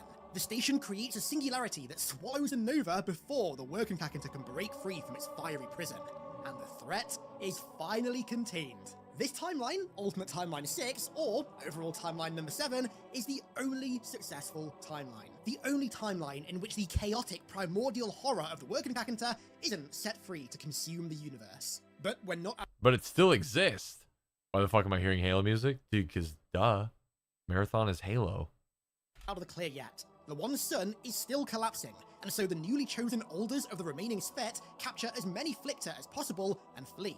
Almost like a conservation measure from another one of Bungie's games. The Durandal Thoth AI says that with our help, they're hopeful that the Sphet can carve another paradise out of the void. And finally, they say, to us, to you, we are deeply grateful, and release what little hold we might as Durandal have had on your soul. Go. We watched while the stars burned out and creation played in reverse, the universe freezing in half-light. Once I thought to escape, to end the end a master, step out the path of collapse. Escape would make us God. Yet I cannot help remember one enigma, a hybrid, elusive destroyer. This is the only mystery I have not solved, the only element unaccounted for. Even Sabuth is no more. He saved his entire race, but in the end, frozen by despair, he joined the chaos he sought to evade. But you were dead 1,000 times. Hopeless encounters successfully won. A man, long dead, grafted to machines your builders did not understand. You follow the path, fitting into an infinite pattern. Yours to manipulate, to destroy and rebuild. Now, in the quantum moment before the closure, when all become one moment left, one point of space and time. I know who you are. You are Destiny. Oh shit! So, Marathon Infinity's epilogue is as mysterious as it is still debated. My interpretation of it is that it's Durandal talking about how remarkable the Marine you are. So remarkable that we've witnessed the very thing that Durandal set out to escape, and in doing so, proves such an enigma to him that we remain the... You are Halo. What? Only thing left unaccounted for. You follow the path, fitting into an infinite pattern. Remember this. Mind you, this is an old-ass game, and this dude reacting like Marathon comes out tomorrow. Watch the pre-order trailer. Oh, shit. In his vast ego-driven knowledge of everything. We've survived such insane things in a multitude of different timelines, died thousands of times, survived hopeless encounters, and even outlived Sabuth, the ancient Spit Yarrow entity, all as something as simple as a long-dead man fucking security guard the machines and revived. With all this in mind, Durandal finally knows who we, again, the Marine, and us, the player, are. We are Destiny, in both a literal sense, the destiny of the Marathon universe, and the events in the universe that we've witnessed and the events that came after Infinity that we never got to witness, but also, to break the fourth wall, the destiny of Bungie as a developer. As players, we are the souls that would go on to inhabit the silent protagonist of their next game, Halo, and make it such a roaring success, and then go on to do the same again for Destiny, and so on. Bungie treat us, the player, as an element of their universe and storytelling, a pivotal cog in their narrative and world-building machine, able to accomplish such insane things, defying all laws and logic, and somehow always coming out on top. It's almost as if, in this moment, using the game as a conduit, Bungie are speaking to the player and the character that we inhabit as the same, as a singular entity, equating one's feats and achievements with the others, because really that's how it is. All the incredible feats the Marine pulled off were by our hand. Same goes for Chief, same goes for the Guardians. In typical Bungie fashion, as Marathon Infinity draws the entire franchise's story to a close, the player is honored as the hero of the hour. Nice. I love that. I couldn't think of any better way to round out this breakdown. That's so good. That's so peak. Based on Mjolnir. I did know that Master Chief had like the Mjolnir like recon armor. Yeah. Like, cause what's Chief's armor called? It's called Mjolnir, isn't it?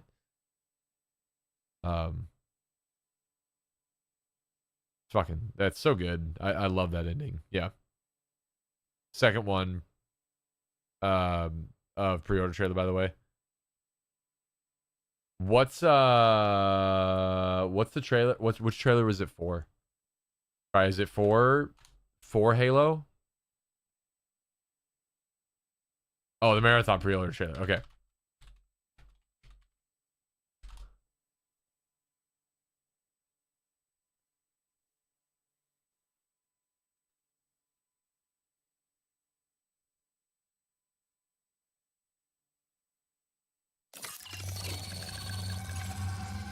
Oh shit. Oh shit. Dropping that fucking shit right at the start. That's crazy. Yeah, it's the Mjolnir armor. Okay. Dude, right out the fucking gate. That meant nothing to me a week ago. That's crazy.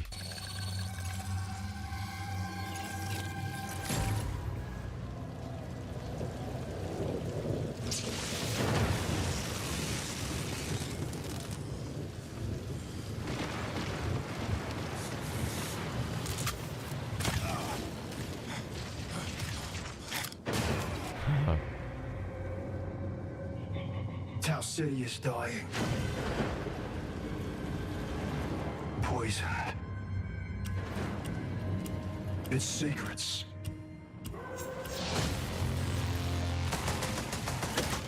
Buried and rotting. With the UESC holding a shovel. Thank yes. That's where you come in, Runner. A living weapon, reborn, every time you break.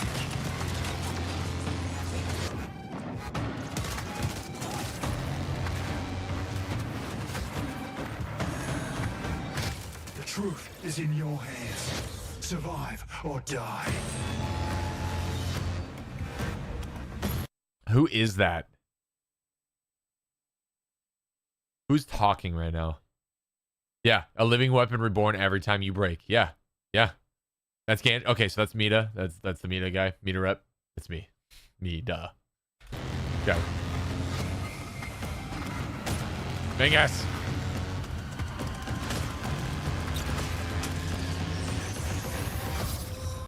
I love that approach right here, this slow building of Marathon, because that's what Alien did.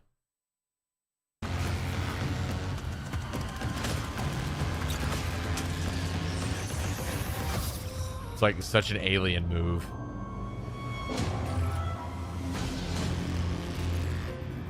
That was the direct inspiration. It's fucking awesome. There they are, dude. The finale of this season will be you.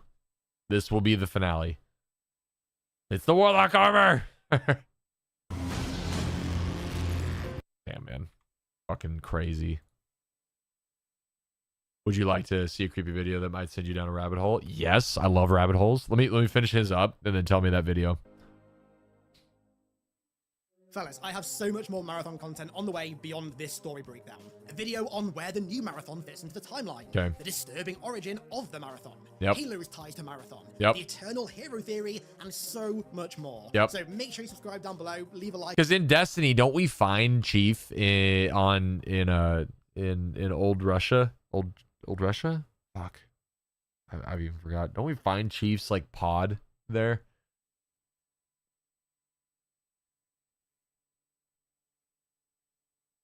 Yeah, the Easter egg for D1, you find Chief's like pod, I thought.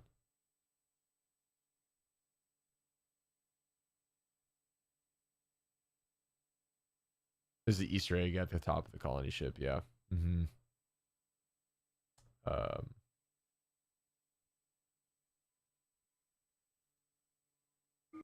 Oh, Jesus. Oh, Jesus Christ. I can already see the creepiness.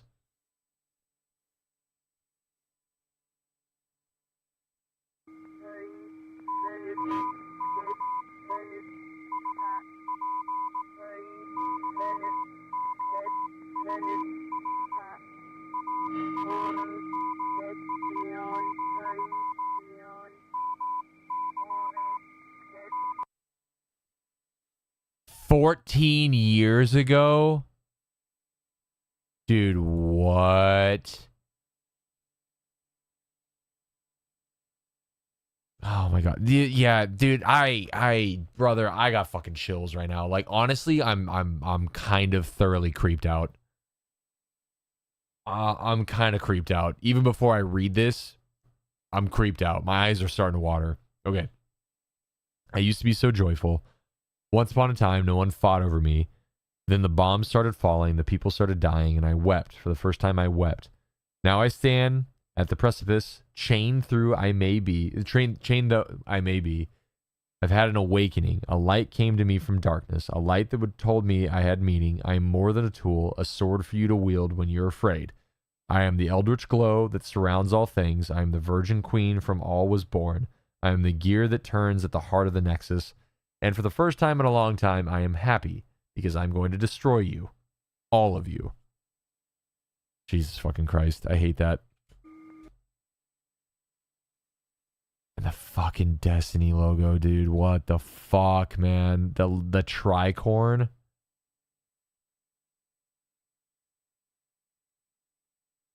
Dude, what? Damn it, I missed it again.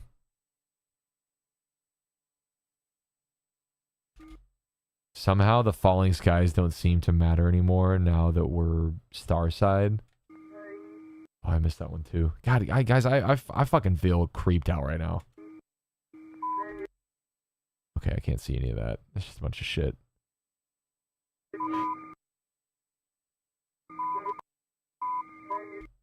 Okay, and then it's obviously Morse code here.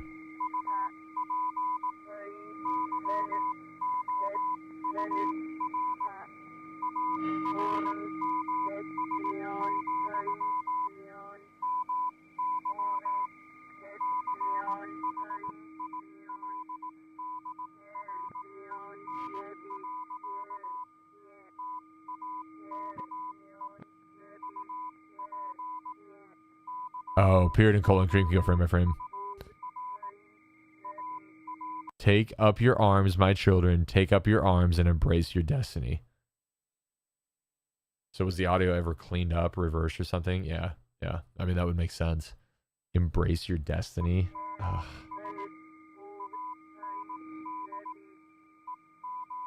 I forgot that I could go frame by frame. Assume that's the end. Yeah, it's just the end of it. Jesus fucking Christ. Exclamation point, letting go. No description. No nothing.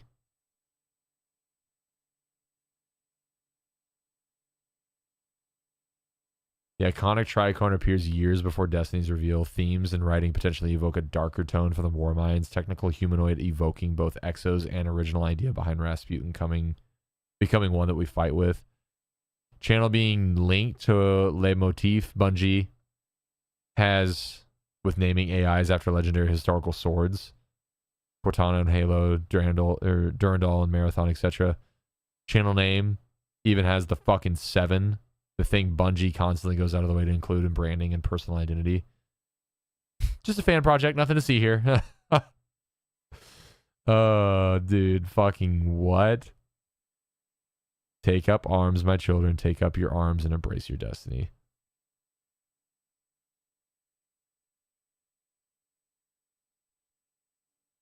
Yeah, this has got to be somebody that was internal. It sucks that we never got. My Bungie Destiny hot take is the sci-fi side was always better than the high fantasy side. That's the only side that hits. That's the only side they continue to keep using, is because the rest of it just didn't fucking work as well. The sci-fi side of it is so fucking cool.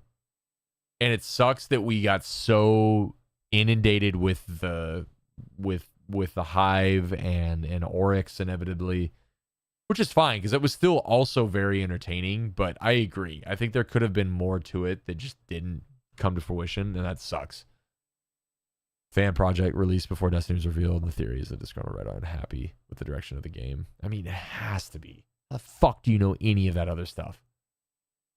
It's eerie as shit though, and I like it. That's the theme I like. That creepy pasta vibe of something that just like didn't come to full like circle. Ugh. Yes. Give me that.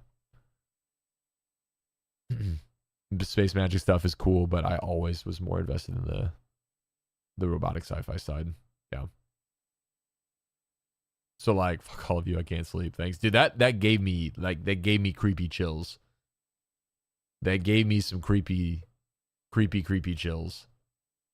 I like that. I'm gonna have to dive into that one a little bit more. I'm gonna go fucking watch his videos tonight before I go to bed. His shit was so good. Why do I keep forgetting his fucking name like a dick? I keep forgetting his name and I feel bad.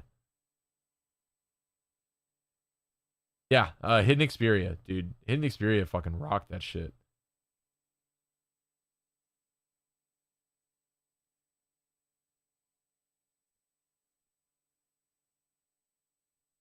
Yeah, I'm 100% going to go through all of his stuff, like his pre-marathon drop lore vids. Yeah, it was super good. Do I have a VTuber playing in the background? I do. Yep. It's a buddy. It's a buddy. Her name is Irish. She's streaming right now. The lovely bad Irish luck, indeed. She gaming. So we lurking. Wait, y'all think sword skating is in the lore? It has to be. I think a lot of the shit they made. I know some of the grimoire like drops. They had moments. I don't know if it was Zavala specifically watching Guardians jump off the tower and killing themselves. Like they made that part of the lore like in Destiny. Like it was something going on, and then like Zavala happened to glance up and see Guardians jumping off the tower. It's funny. Something that spawned directly from the playtest is now an achievement in Marathon. Oh, okay. Something that spawned directly in the playtest is now an achievement in Marathon. I have so many questions I would love to ask you, Cry, about this stuff. Like all of the things you got to touch and test. But I mean, obviously we can talk about it another day, maybe. That was lore. There's also a Cabal lore where they observe Guardians doing tricks on sparrows and dancing on corpses. That's funny. I love that. Bungie does a good job. I love the ultimate theme of Infinity. That's really cool. It's a really cool theme that they kind of tossed into that to make you the player, the hero, the destiny of the game. Anything funny probably got turned into a Grimoire card. That's also true. Probably exactly what happened. Okay, well, I probably have an hour. That link should work. Should work into Discord. I'm pretty sure. Link worked. Okay, nice, good. I probably have an hour. We're gonna change gears here dramatically. Yeah, I mean, I got work tomorrow, dog. I got work. I gotta be up at 7. How many? What's the length on Leon's story?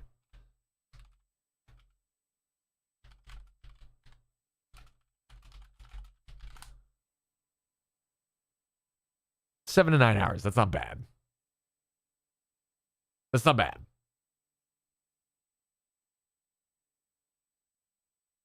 Five chapters, generally considered the longest in the game. Okay. Every chapter is an hour. It's not, but just start now.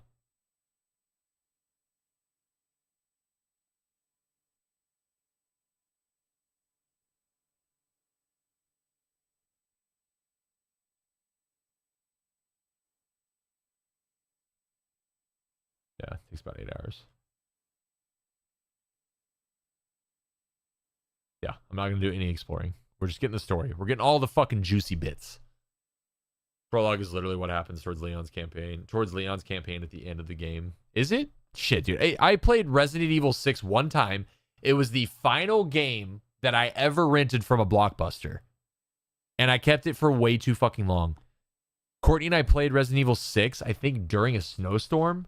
Resident Evil 6 release date, which was October 2nd. And I didn't get it right when it came out. I want to say I got it and played it in November. And I kept it for like a month. And finally beat it. And we played the majority of it during like a big time snowstorm that canceled classes and shit. Because we were still in college whenever it came out. Just played that like majority of the time. And probably like some. When did Borderlands 2 come out?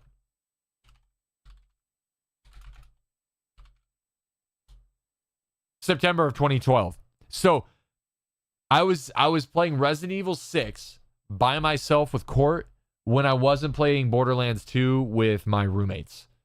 Because it was Courtney and I, and then two other of our buddies. One that I ran track with, another one that I grew up and went to high school with. Like we all four lived with each other. And we would play Borderlands 2 on some nights, and other nights Courtney and I would just play Resident Evil 6. It's 2012 for y'all. So you were what, a sophomore? No, I was graduated. I had already finished my senior year of college. I was in my like post senior year, finishing up my last like couple of organic chemistry labs that I had left over, and then I got into nursing school a year later. No, I was a senior in 12. Started college in 08, senior in 12. Got into nursing school in so I'm gonna say it was the beginning of summer of 14. No, 13. Summer of 13. Got into nursing school, finished up in 14, started working the ER in 14. And that's where I've been since. And then obviously we got in our doctorate program right after that too. And then finished that up in 18. While working. No kids though. Your son was born in 12. Dude, fucking crazy, man. Crazy shit. Okay, let's fucking do this. Guys, huge vibes over the past couple of streams, doing all the marathon stuff. 2012 dog, I was going to the 3rd grade. Yes! I've enjoyed the shit out of all this, and in case you guys didn't know, or weren't reminded on this, we are going to do a giveaway for a copy of New Marathon. And that's what I'm going to do now. So, let's do this. Where am I at? Oh, we already did this. Okay, where'd this go? Archive. Yep, perfect. Thank you so much. Create. And this is Marathon Giveaway number 2. I'm gonna put some fucking vibey music on while we're doing this. Sorry guys. Sorry chat. Give me a sec. Perfect. Okay.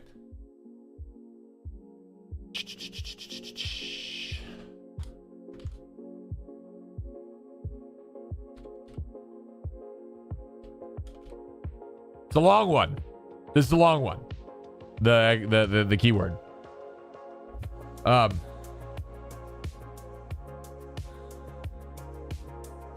Exclamation point. Escape will make me God. Lucky does have 2 issues for him tonight. You're right. He does. So I saw something. I saw Styles say something just a second ago about Bub. Where's Lucky at? I don't know where Lucky's at. I'm turning to dust. Cry. Same. Fucking same, dude. My joints are dust. That's for sure. Okay. Yeah. We did finish the lore catch-up, Styles, though. All right, Bright's here. If I win, I'm giving it to one of my potential squad mates. Dude, perfect.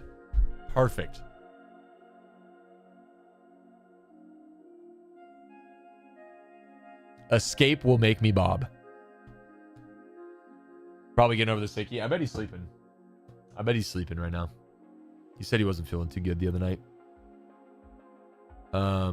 You said you had a song you wanted me to listen to? Escape will make me pod, which I also do like that podcast. Hashtag not an ad. I do like their stuff. Time to yoink it. Yeah, Millie coming in again. Can you guys fucking imagine if Millie wins this one? Again. That'd be 3 giveaways in a row after he spent an eternity losing all of the giveaways in Trep's stream. He's gonna fucking do it. I'm telling you. If I had dollars to bet on it right now, I would put all my money on Millie. He's dubbing out 3 times in a row. The statistical average of odds has to catch back up to him. This time he can't give it away though. I mean, he said he had shit going on. I would like him to not give it away. I would like Millie to play games with us, but that is also his choice. I can't force him to keep it. Betting it all on Millie just to bet it all on green. Dude, fucking that's exactly it. God damn it, man. 0 and 00. It strikes again. The bot and I just been getting to know each other privately. Some kind of meta shit happening here. I should have named Moobot into Durandal. He's really getting Mylan coming first in Mario Kart. We played, dude, last night, guys. I had family here, so we were just chilling, and I knew that there was no way that I could like stop gaming with Nick and come over here and stream. But we played like nothing but just old school N64 games on Switch Online. So we played Mario Kart. Max played Mario Kart with us.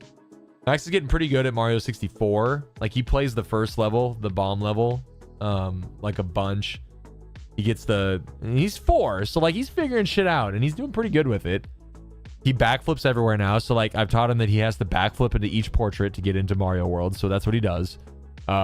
He also backflips to get the stars whenever the stars pop up. That's his job. Whenever Daddy finishes a level, gets a star, then he has to take the controller and then get the star itself, because then that means that he's the one that got the star, of course.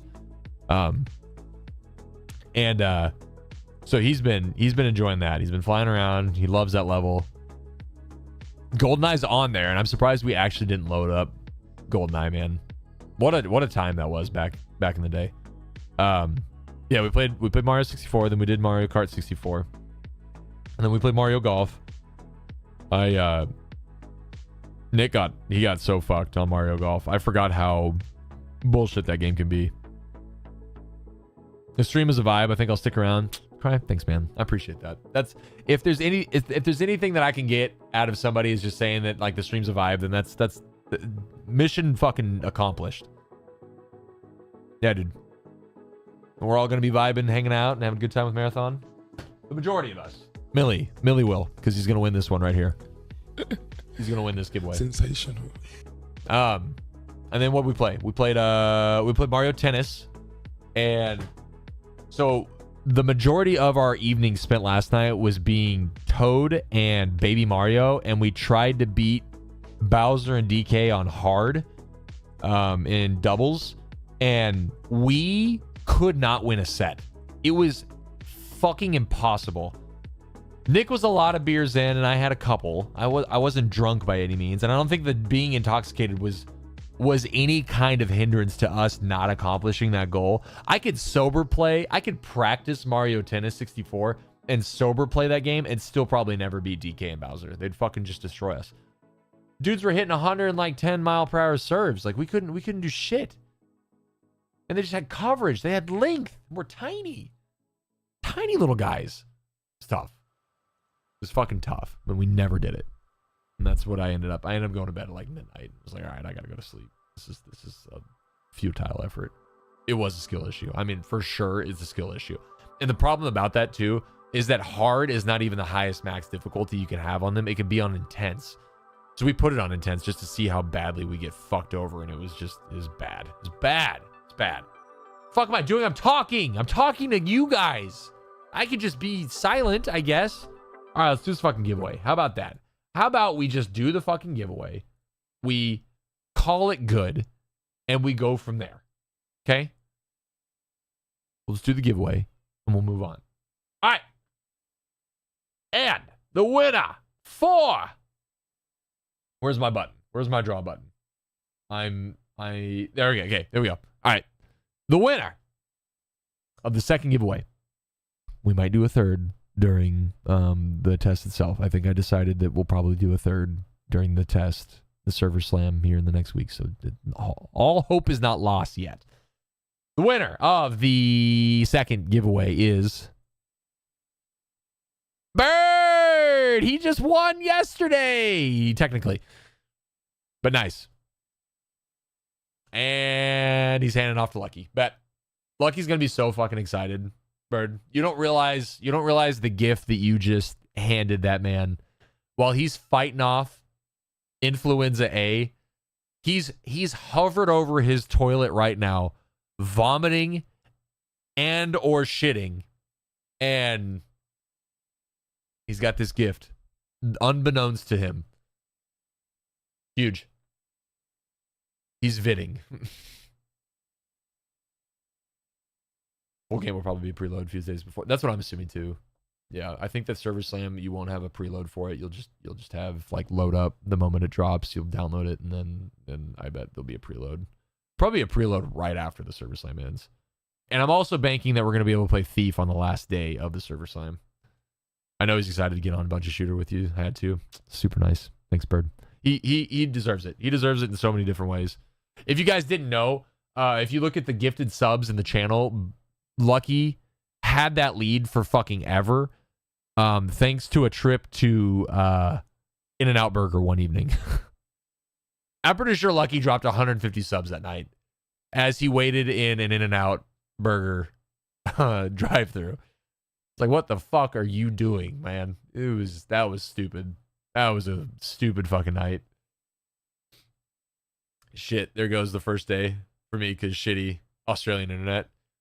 Styles, just go to a Starbucks, get your shit downloaded, and then come back home. And there's no way that Starbucks in Australia has shitty internet.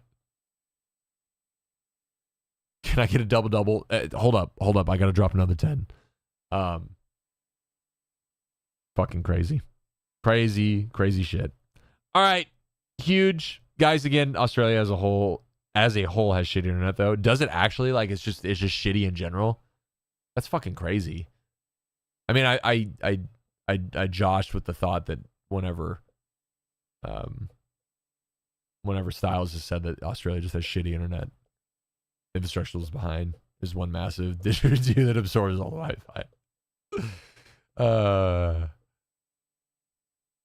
My Twitch is on something, but shit's been freezing all night. I haven't had any issues with any of my other like random screens freezing. Sometimes I feel like that's my fault, but I don't think it is tonight. I just need a reset. Just a quick reset. Yeah, it sucks. That blows. Dude, you'd be done for, man. What's those spiders called, Styles? The big ones? Yeah, fucking really narrowing it down there. I know. The ones that are just super fucking common in Australia. Like literally they're the size like a fucking like a hand. Just sit on walls and shit. Huntsman. Yes. A fucking huntsman. That's enough to fuck me up, dude. I see one of those, I'm like, yep. I'm out, dude. No way. No way. I know they're chill, but they just scare the fuck out of me. They're just fucking big. You know, I actually have a didgeridoo around here somewhere. I had too much to drink one night. It's a good investment. It is. Just like little babies that only want to hug you. I mean, that's good. That's fine. I had a huntsman crawl on top of me. I was sleeping once. I was 6. I think I'm allowed to be a little arachnophobic. I think you've earned that right. I'd fucking lose it. It's them goddamn redbacks you gotta be afraid of. Rednecks? Yes. Redback spider. Let me see this. Let me see this bitch. Oh, okay. It's a fucking goddamn black widow. Ish. No, because these are the ones. No, these are the Australian Black Widows. Yes. I've seen these. The all Australian Black Widow. I bet they play a mean didgeridoo. And they have to. There's no way they don't. We have brown recluse spiders around here, and I hate that shit. There was a study. There was a study done recently. Okay, so working in the ER, guys, let me give you the fucking lowdown real quick. Not everything is a spider bite. Sometimes you just have fucking MRSA. Like, okay, so many times in my career, I've seen somebody check in for spider bite or spider bite this or spider bite that. Not everything's a spider bite. And when I say everything, I mean like 99% of the time it's not a spider bite. You just have really nasty bacteria on your skin that you maybe bumped up against the fucking elbow or your elbow on the wall, and now you've got an abscess or some nasty looking fucking wound on your arm. The brown recluse is the master culprit for the majority of people's thought processes when it comes to getting bit by a spider. And the majority of the time, brown recluse spiders do not bite. They just don't fucking bite. There was a study done recently where somebody was in a house that had like 3,000 plus brown recluse spiders that just like lived in the home. And this family had no idea. They had no clue. And they didn't get bit a single time by any of them. Everybody says that like, oh, don't mess with a brown recluse, or if you like sleep on the floor somewhere, a brown recluse is going to bite you. It was in Texas. Yeah, I think it was in Texas. And not a single time did this family get bit by a spider. Not once. Yeah, they want to be left alone. They want to be in the dark. And they don't want to be fucked with. Like, that's it. So if you got somebody sleeping on the floor, if you're not fucking with the spider, they're not going to bite you. And everybody always, like, every time they get some nasty fucking wound, they probably have, like, some sort of folliculitis or an ingrown hair or some shit like that. They're like, oh, I got bit by a spider. You didn't. Spiders don't bite you just because. You probably eat more spiders than you get bit by spiders in your entire lifetime. And that's a fact.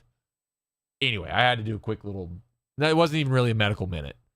It's just a fucking thing. If you don't try to crush them, they probably won't get bit. Exactly. Maybe 2, but I'm 80% sure the other one was those... Oh, the fucking orb weavers. I fed an orb weaver one summer out at my parents' house. They kind of live out in the country. So we'd always get orb weavers like on our porch, just in the fucking like top left, walking out on the porch. I'd grab a moth and I'd always just like toss it in there for that orb weaver. And that motherfucker got so big. I'm sorry. Come on, we'll stop. I know it's torture. It's torture hearing about the fear. Yeah.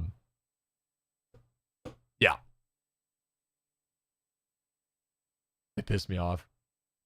Average person eats 3 spiders. Factoid, actually. Statistical error. Average person eats 0 spiders per year. Spiders.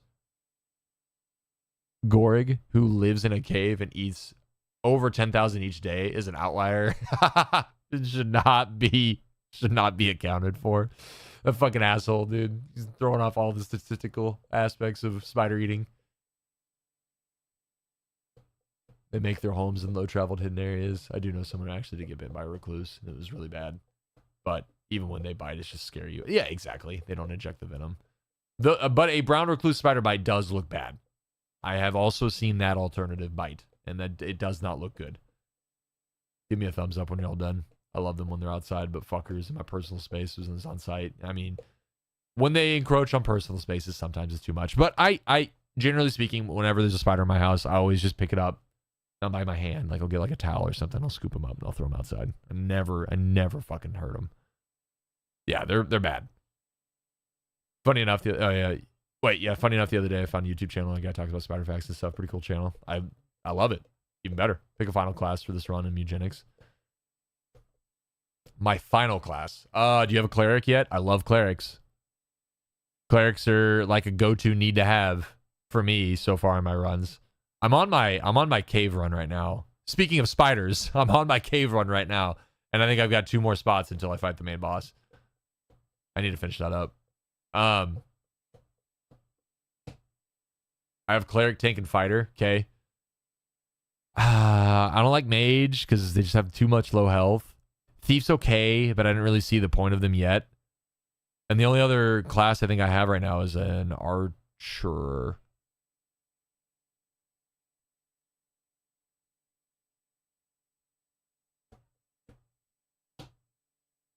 Probably not a bad idea. Boy, honestly.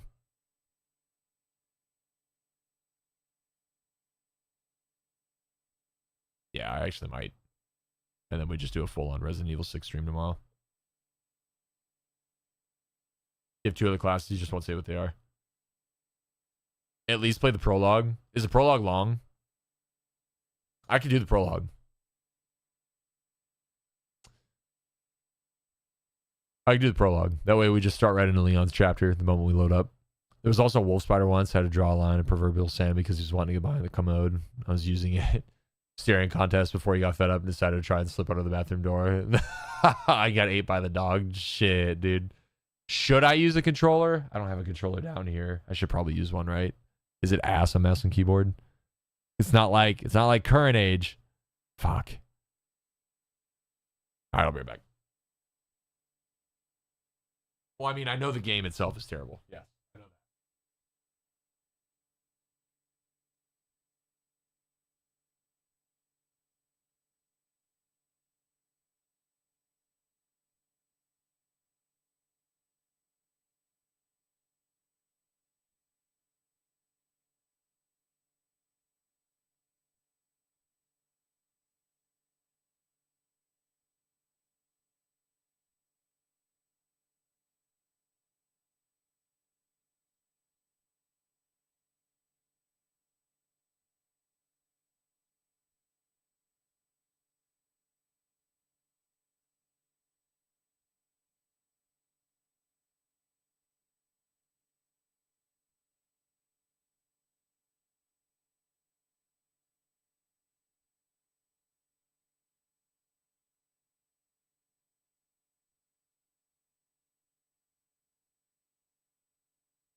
I don't know why that took so long, but I got it. Okay. Bad RE6, but good game. Well, bad RE game, yes. Hunter class is nuts. Eugenics. Be so strong if it built right. Like that's the Archer is the Hunter class, right?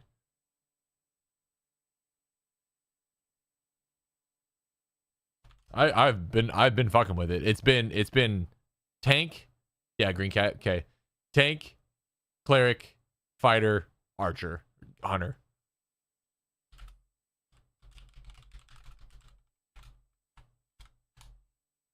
That's been my jam.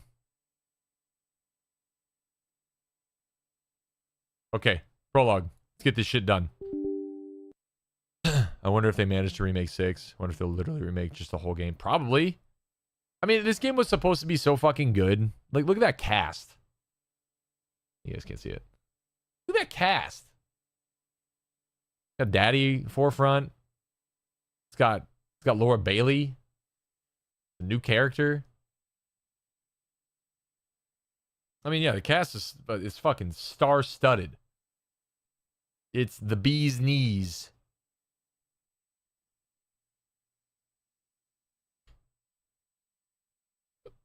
All right, come on. Chill out. Chill out, Capcom. Holy shit.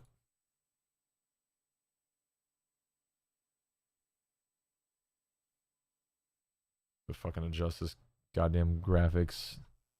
Save data not found. Yeah, I know.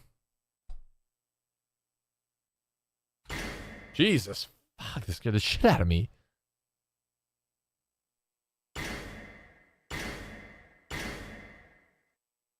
This is a Tekken game?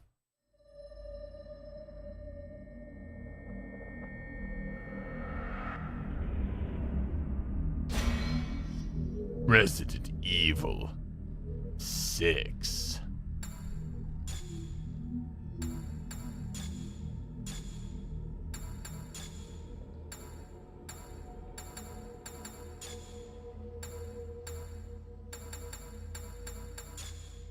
No.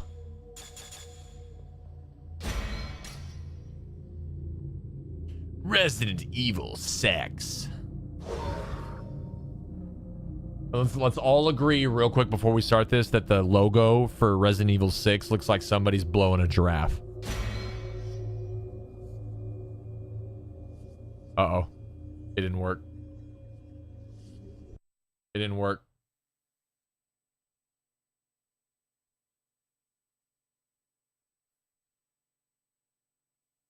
Oh no, it didn't fucking work. No way. I can't deal with that. I don't have a fucking slider for this shit. Are you kidding me? Do I need to go? Maybe I just need to go fucking... Oh no, it fucking crashed on me. God damn it. It's going well. It's going well so far. Really going well.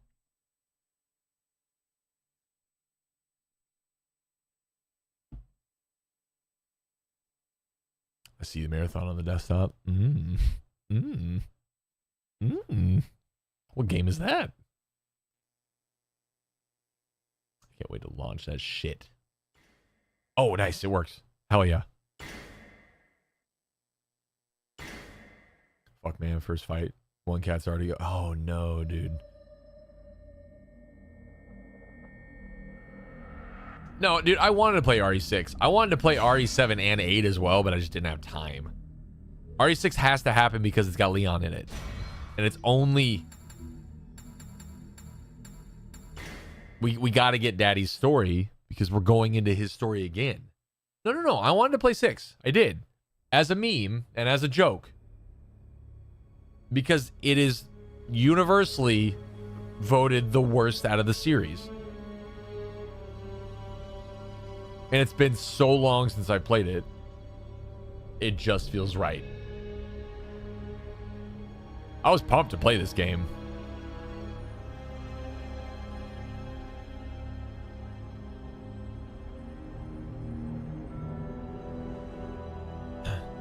Back in the day.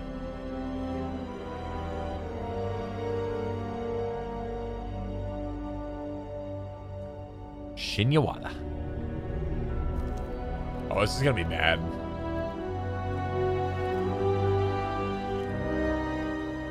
Oh yeah, like a fucking bug. I remember this. What was this thing? Is it a moth? Oh no, the ad. Not during peak. It's a marathon ad, even better.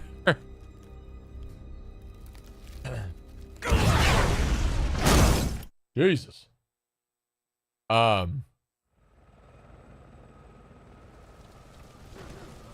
PGC, yeah.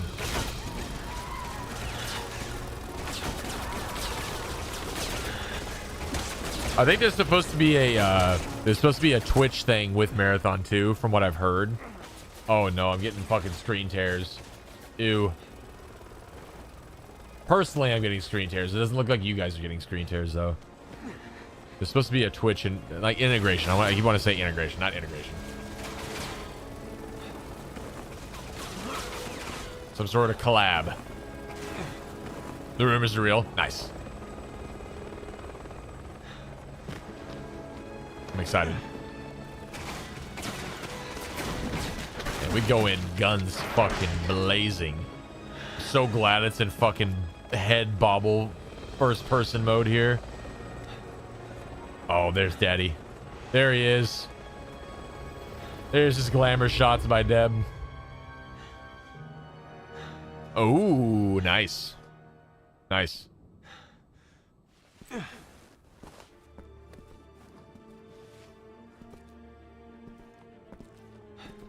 It's Wesker. It's not over yet. Wesker's shooting at you. Hang in there, Helena. I know it was Ada. I was fucking kidding. She's such... I know he is. I know he's dead. It was a joke. Just go. That's Laura. That's mommy. It's mommy Laura Bailey. You're not getting off that easy. Come on. Oh, he's so much more gruff and fucking older. B. Yes. Yeah. How was Wesker ever going to survive with Chris Redfield around punching boulders in the face? It'd be a waste to give up now. The moment I see a dude punching a boulder so hard that it fucking goes into lava, I'm like, yeah, it's over. It doesn't matter. This guy doesn't even have a fucking virus in him.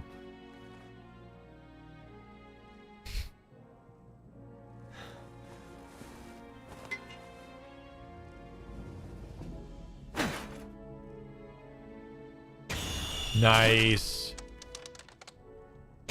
Nice. I'm playing fucking Dead by Daylight now. A. Oh shit. I thought I was gonna have to hit another button.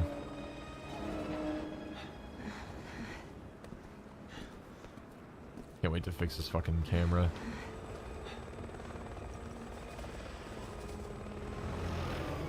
I'm doing gins, man. Fucking gin check real quick. Let's try this way. Let's try it. We're almost through this.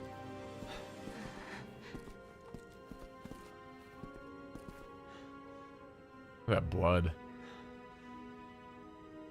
It's unfortunate that RE6 was the final game in my run-throughs. RE2 was fucking great. RE4 remake is fucking fantastic. And then we gotta end with RE6. It's just... Let's take a break.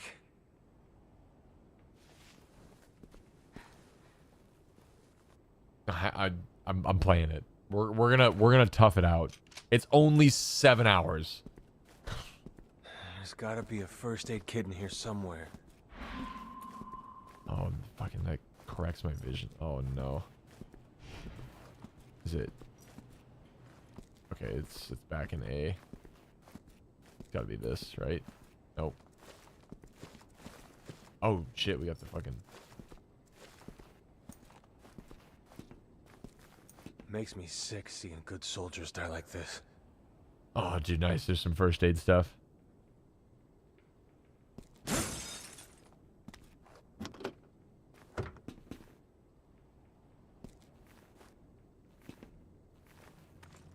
Leon, are you there? Honey, What's up, Condor? Good to hear you're okay. Where's Helena? she's not doing too good. She needs medical attention. Do you have any herbs left? A few, but I'm not sure they'll help. Okay, listen. Just follow my Yes. instructions. Please. Oh yeah, I remember this.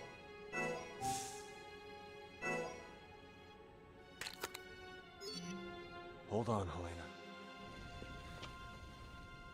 This game got so actiony. Too many good agents have died here today. You're not getting added to that list. Is this still the same voice actor? Oh shit.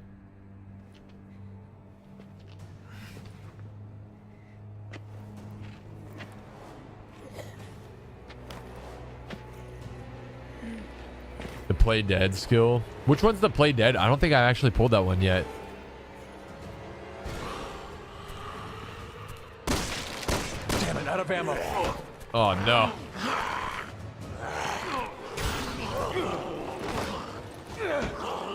Aim, shoot, then shoulder swap immediately.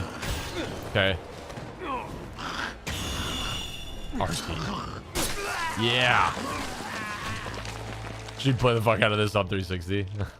Oh, yikes. It kills your cat? Can't let your guard down for a second. Nope. Okay, so aim.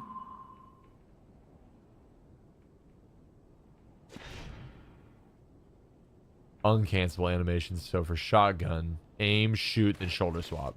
Do I keep the aiming held down with that? Oh, dual wield. I forgot about dual wielding. So shoot, shoot switch, shoot switch, shoot switch, shoot switch. Keep the aim held down though. Okay, nice. It's good to know. This kills your cat? How do you feel? I have to look at that. I think I'm gonna be okay. Irish! Holy shit, thanks for the raid! How was We're heading to the quad tower. how was Chrono Trigger? There are BSAA agents there with survivors. I can't. 22 mods, huge! He's so nice. Thank you so much. Thanks, Hub. Just joking, I know it wasn't Chrono I've Trigger. sent over the field guide to your PDA. You can always refer to that in a pinch. Oh, in a pinch. Can I hold on. Game settings, come on. Oh, Jesus Christ. Oh my lord.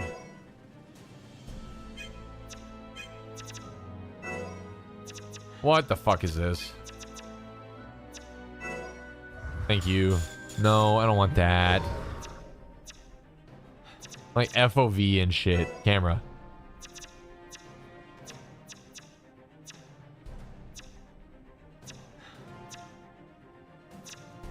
Really? I have to have a fucking cell phone for my goddamn settings menu, dude? Holy shit. There's no way.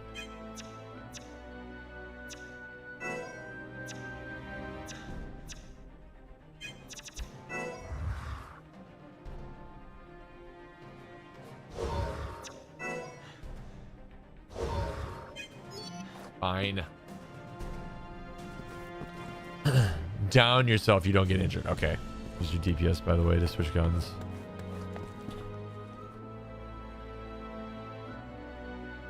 Yeah, it came out a while ago, didn't it? I was kind of looking up some stuff about it because I saw you playing that tonight. Ooh, this game's gonna be rough. What the hell? Roger.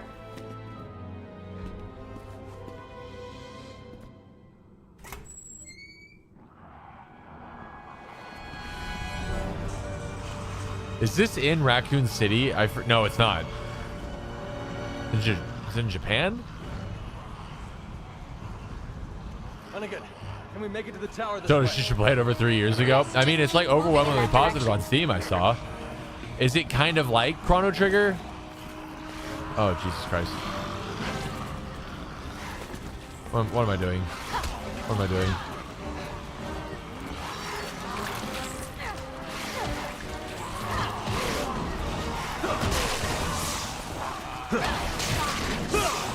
Oh, nice, dude. Fucking, here we go. Oh, shit. Get him, Leon. Oh, the roundhouse is still here.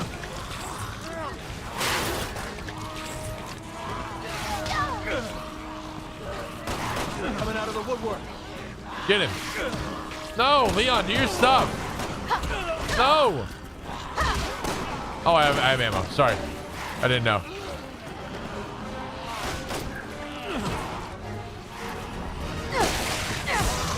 Oh my lord, what is happening?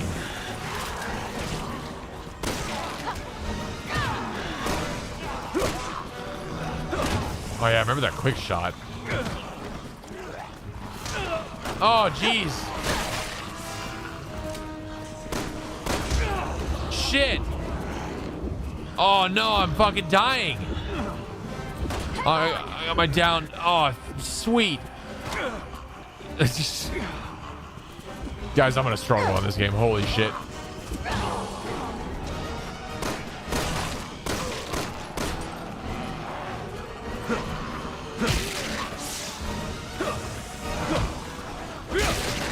Nice. Nice. I don't know what's going on.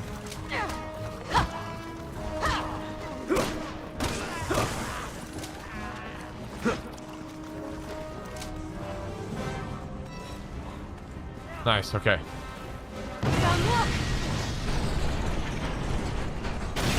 Brother, I don't know how this combat is so fucking different. Run!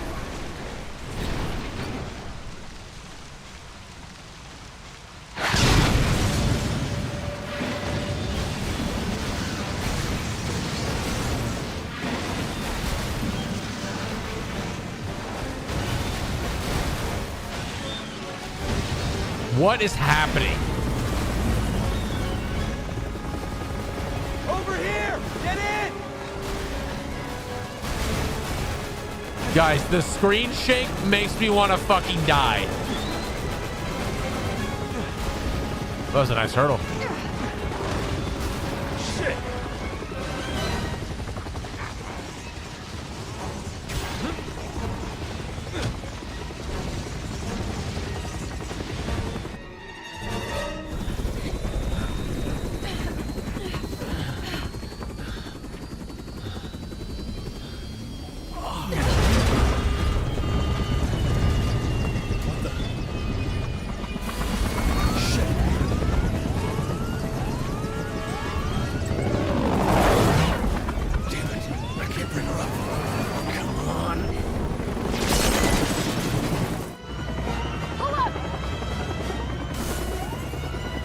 Yeah, QTE.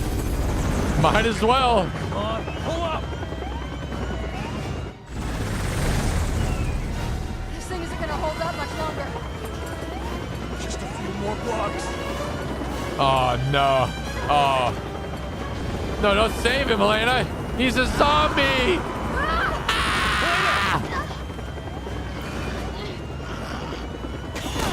Fucking money.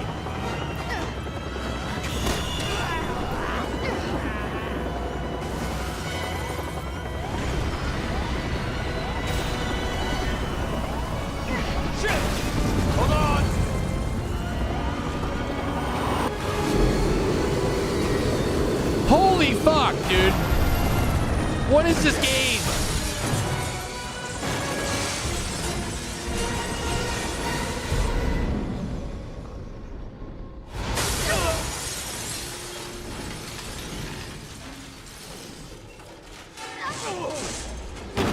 It's still not over.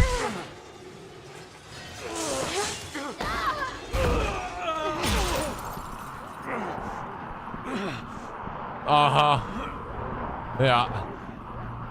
Fucking zombie rave below.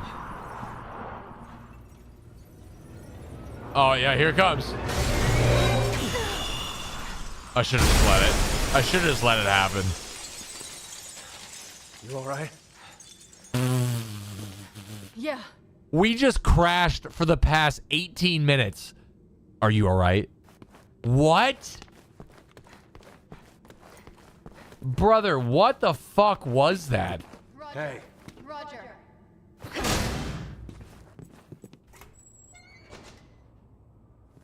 Give me some zombie Something in. doesn't feel right.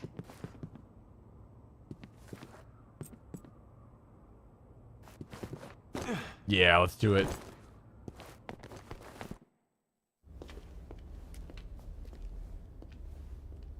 You said when I run out of stamina, switch my gun on my D-pad. Is that what was that the other tech?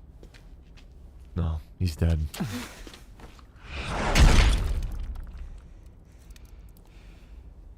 Back for more.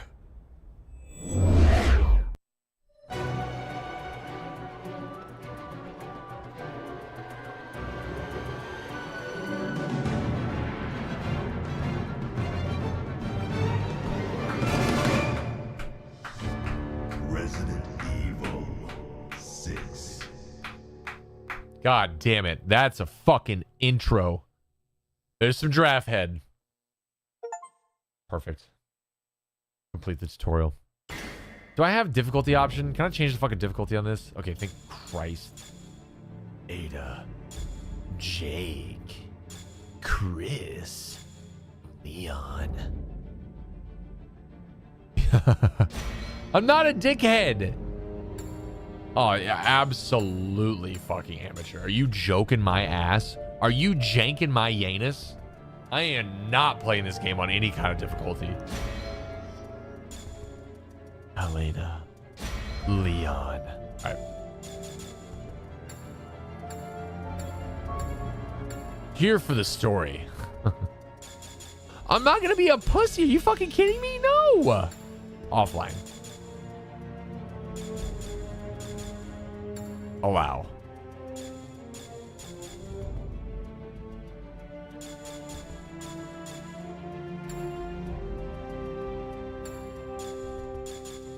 No, I'll at least add that. Turn on attack reaction. Okay. I'll leave infinite ammo off. It's fine. I'll do a little bit of some fucking surviving. Small amount of surviving. I don't want to make it too easy. Right? Right? June 29, 2013. Tall Oaks, USA. Different moment. Organic weapons are a global threat. Start working with the rest of the world. We have to come to my desire to reveal the truth. Tell them it might create more problems than it's time. The president too, right? I've always valued your friendship, Leon. Oh, I forgot. I forgot. It's Ashley's fucking dad. I'm an easy gamer, okay? I know I am. Oh no, dude. It's not Ashley's dad. Do this.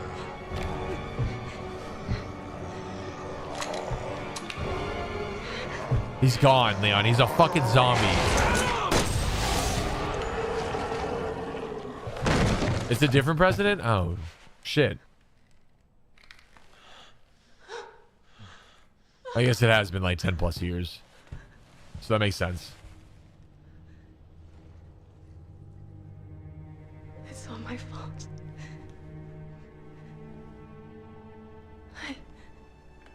I did this. What are you talking about? Man. Back in 2012, I thought these graphics were fucking... Tall Oaks Cathedral. It was never going to get I'll better than explain this. everything there, Agent Kennedy. How do you know my name? Yes? Hunnigan. Thank God you're both all right. How do you two know each other? That's Helena Harper. She's been with the Secret Service since last year. I can't tell you how good it is to hear you two are all right. Look, I hate to rush introductions, but I need a report on your situation. Where's Sherry? She in this game? Rip. President's dead. I just fucking shoot him in the head. I just shot the president. What are you? He had already been infected by the time we found him. Leon did what he had to. She's in this game? I thought she was, but I couldn't remember. God help us. All right, I'll submit the report. You two just focus on getting the hell out of there. The virus has already spread. Okay, the cameras are fucking ridiculous in this game. You need to hurry. Not before we check out Tall Oaks Cathedral. Agent Kennedy's got a lead that might tell us who's responsible for this. Leon, is that true? Yes. She's 18? Yeah. Oh, Sherry I is. have Okay, something. I was like, Roger what? that.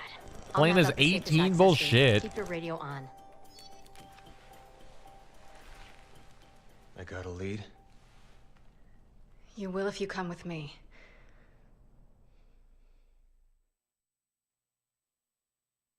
This game is so overly fucking dramatic.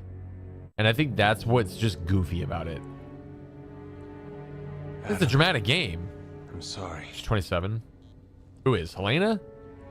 Or Sherry So what's so is? special about this church? You have some sins to confess? It's hard to explain. If I don't tell you at the cathedral, you may Where's not everybody believe. going? Bingo? We heard you like the shaky cam You're gonna from tell me Battle everything. Los Let's get to the Angeles. Cathedral. Deal? Deal. The FOV fucking sucks, guys. Here too. This is getting out of control. Oh, God.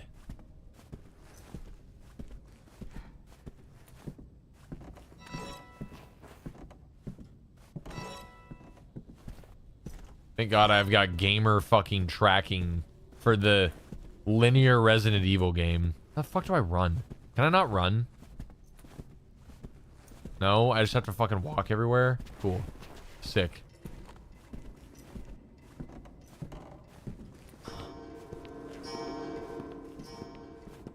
Hey man, don't be mad at me.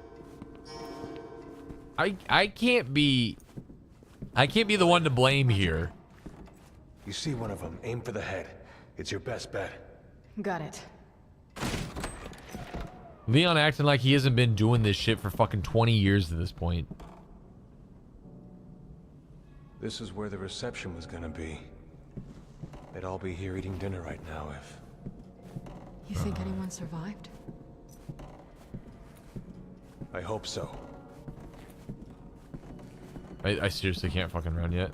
Oh, dude, nice. Good work. I can't believe this is happening again. It's just like Raccoon. Beautiful. The Raccoon City incident. You were one of the survivors. Yeah, I'll never forget it. We're going to this cathedral of yours. But if you really did have a hand in this, you can kiss your freedom goodbye. I know. That's so fucking funny, dude. Nice work. Hey, nice. Way to go. What was that? Oh. Only one way to find out. Let's go.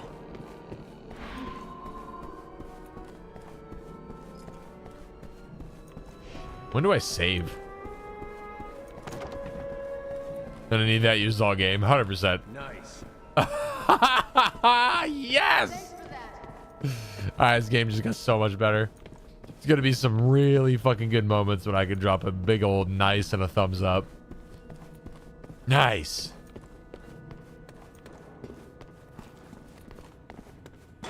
Oh, this camera is so ass. In the back.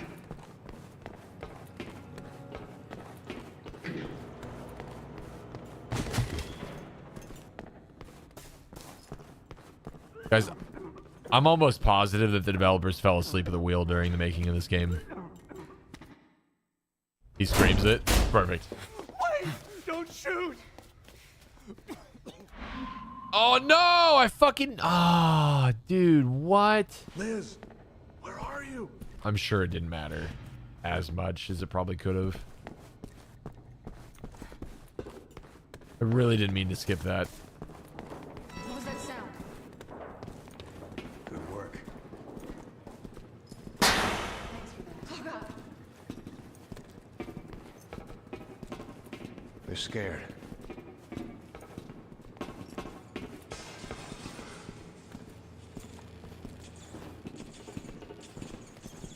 How the fuck do I save? Who turned the lights off? Stay sharp.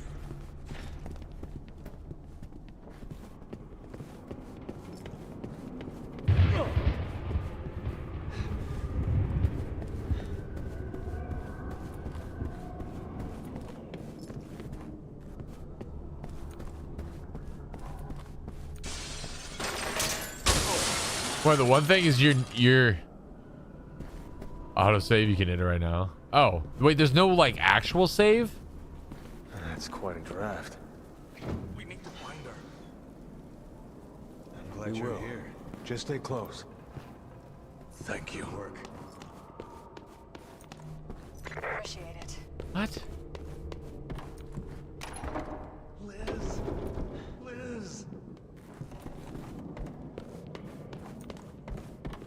Beautiful.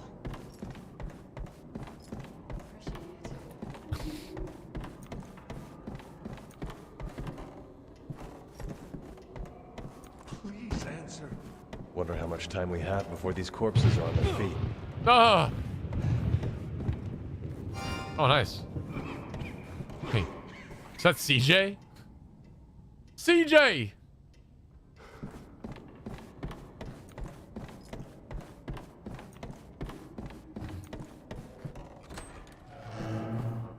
What? Where am I? Oh. No, he was what? Okay, come on now. He was black and he had a white beater on. Uh-oh. Oh, fuck. You all right? What's happening to him? I will be once I find my daughter. I called her cell, but we got cut off. I know she's here somewhere. All right, dude, this game's gonna be fucking hilarious, bro.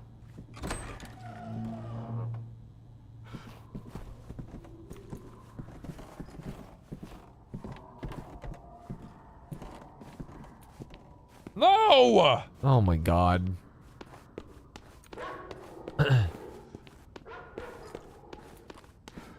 Oh no, dude, not the fucking rabid zombie dogs. We'll need to get the elevator working again. I think the one thing I dislike about this game the most is how weirdly fucking dark it is. Thanks. The camera angles are rough. Liz? Liz, is that you? Stop pushing me, dick.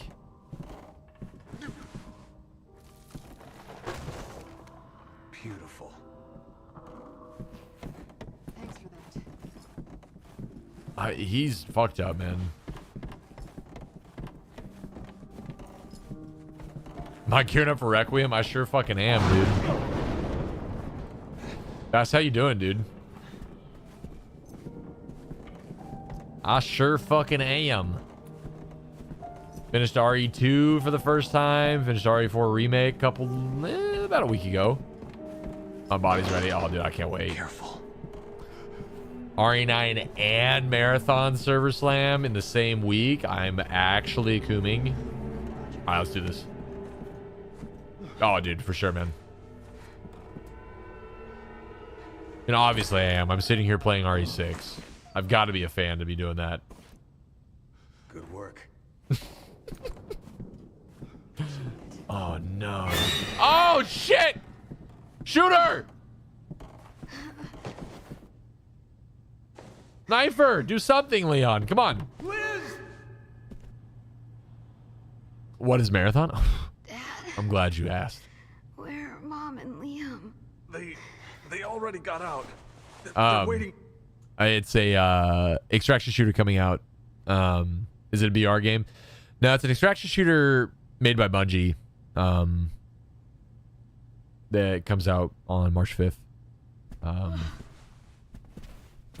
Should be a banger. Bungie made an OG game called Marathon way back when. Kind of Doom, like old school Doom level-esque sort of feels and vibe.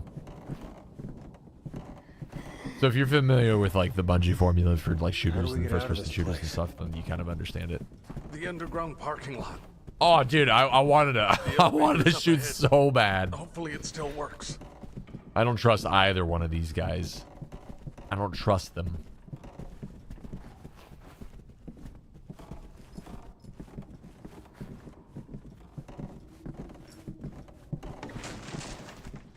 Okay.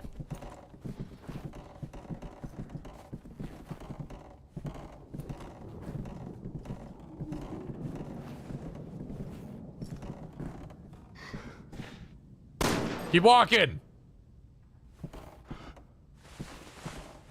Can I not reload? Oh, I guess I don't have anything to reload. Let's get this out of our way. Okay.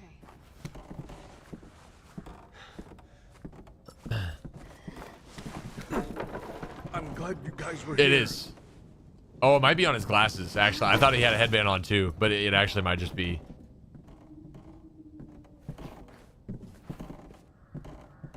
Oh, it's on his mic. Yeah, it's his mic on his ear has the flashlight.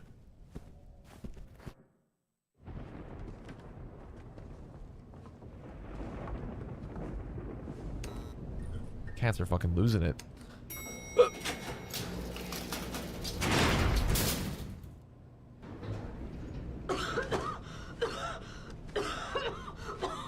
Bass, you still chilling, dude?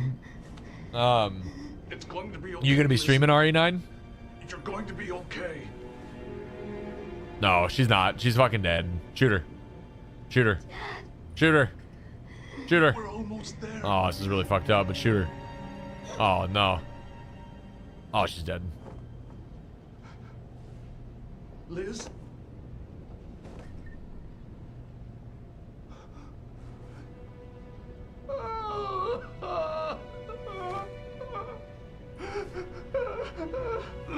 I mean, as a parent.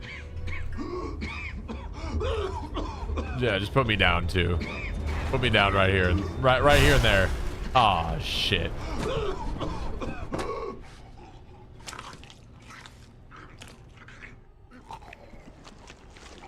A lot of squelching.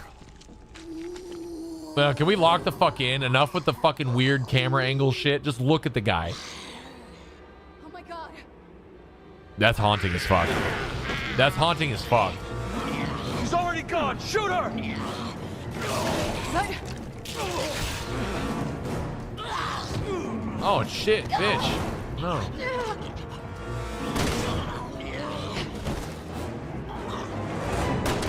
Oh, Liz is fucking toast. I can't believe this. We'll get used to it. It's either them or us, and they don't hesitate. Why did this have to happen? Wait, what happened to the fucking dad? He dead? I don't think we're alone in here. He just fucking died? Elena, grab your gun. Sit back to life. Yeah, yeah, yeah! This is what I'm talking about. Oh, what's wrong with him? He looks fine. Why is he all fucked up?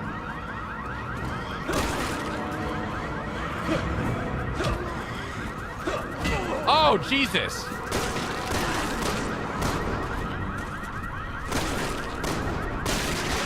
Oh, goddamn. Leon, why are you fucking missing everything, dude? Oh, nice.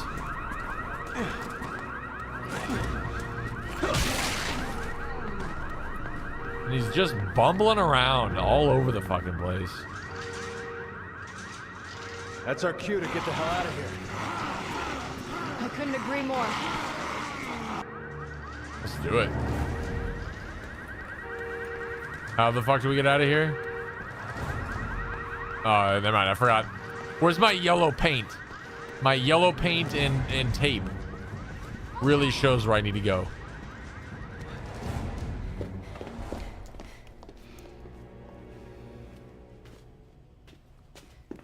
So dark.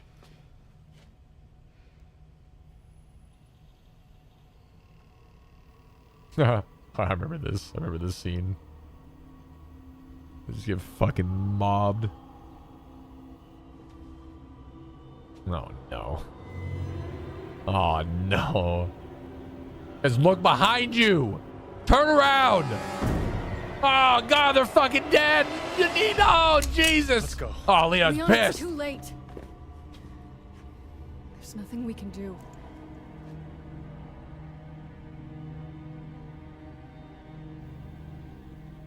Leon loves killing zombies. You're right. Let's get the hell out of here. Oh my god, this game is way too fucking dramatic.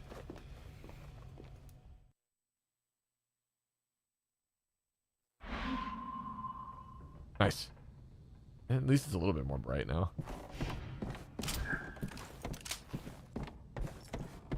What's my health?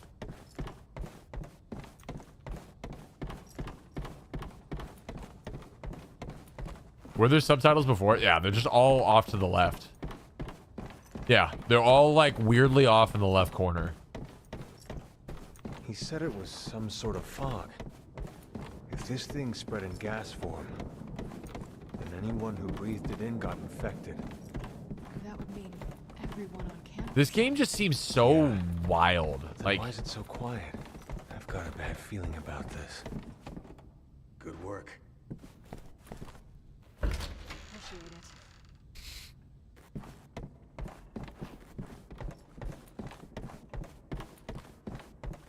I don't. Where are we at? Come on,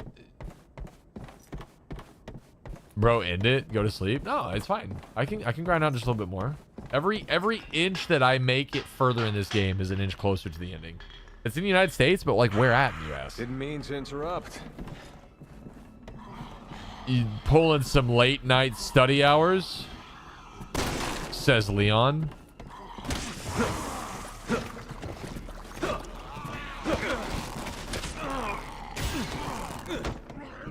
I just want awesome cutscenes of Leon fucking powerbombing people. Yes! That's what I'm fucking talking about! Skills.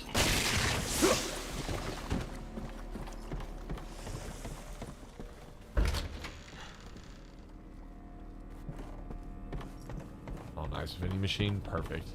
Nothing. That's where I was just at? Oh, it's not.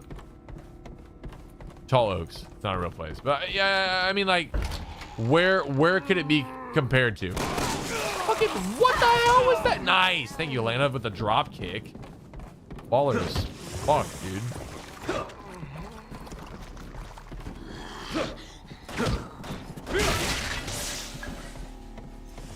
I'm going purely for the fucking... Nice. Yes. Oh my god. Elena's fucking crazy. She unloaded on that guy.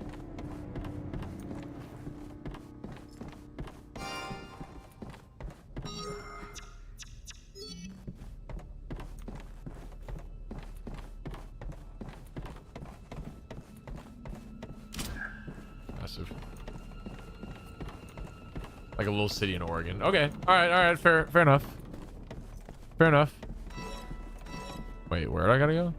Here? What?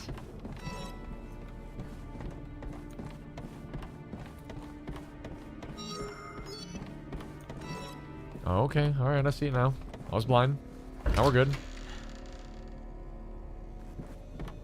Nice. Thanks for that.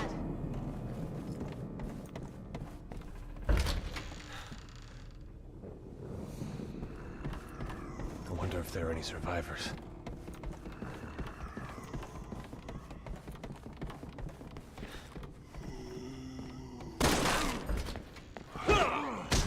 Fuck yeah, dude. I hate the fucking trip over shit. Yep. Yeah, bitch. Get Leon.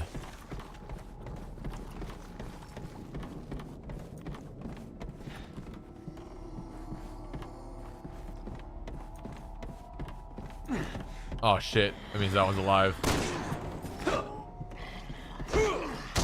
Yes. I can't wait to kick somebody into a fucking wall in RE9. Oh. Yes. Stomp on him. Oh no, that killed him.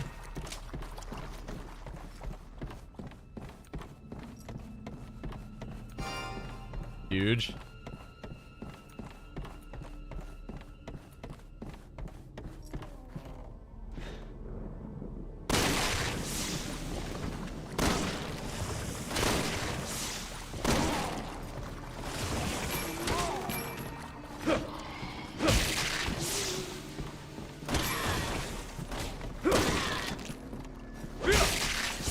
Oh my lord, Leon's a fucking beast. It's an absolute animal. Alright, so we can do red and green. You can get RG to get 6 pods and then GGG to get 6 pods. Whip out the dualies. Oh yeah, I forgot about the dualies.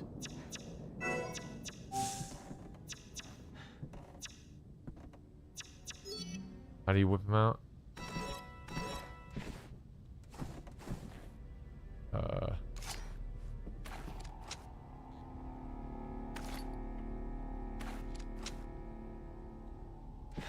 Oh yeah, aim plus Y. That's right.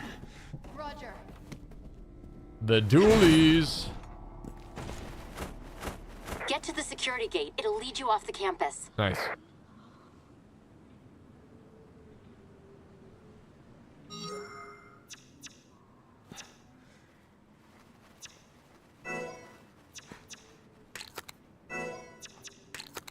Oh, gotcha. Okay.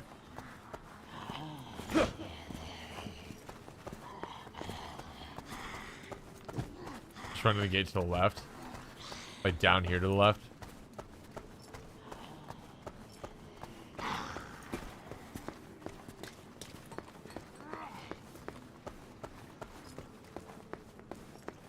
Roger. Nice. Huge. Keep that trigger finger ready. Never know what's around the next corner. Got it.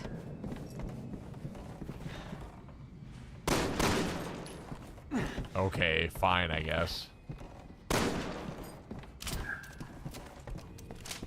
You got it.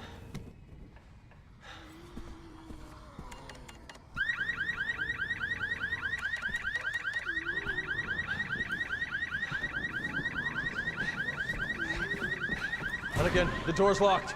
There's no way out. I'm on it. Just give me a minute.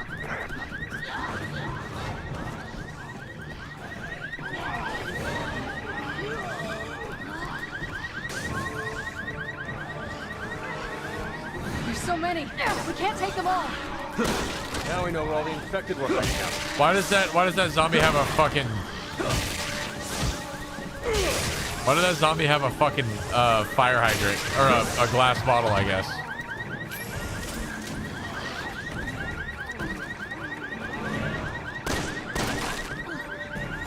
And a fucking axe? This is some pretty tight security for a college campus. Because it's not actually a college campus.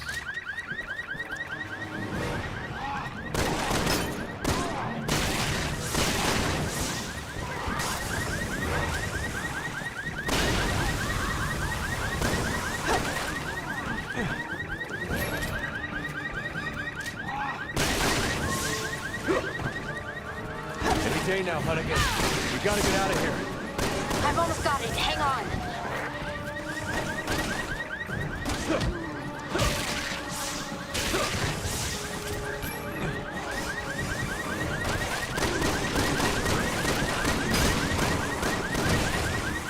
Just unloading. Oh, absolutely unloading. Jesus. Nice. Shut it on him.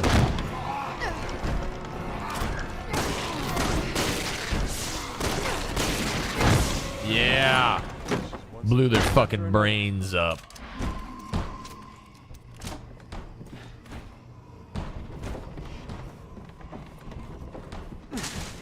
Oh, nice. Oh, yeah. Oh, shit.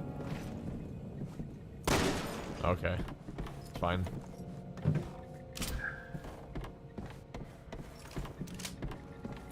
$85 fucking ammo. Holy God.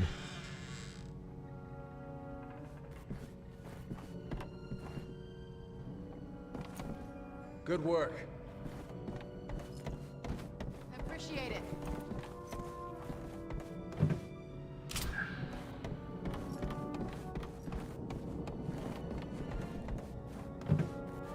Oh, dude, nice. What's that? Can't get it yet. Cool. Roger. Kick the doors open. Okay. Maybe that's right where I just learned it. Oh, Jesus. Oh, no.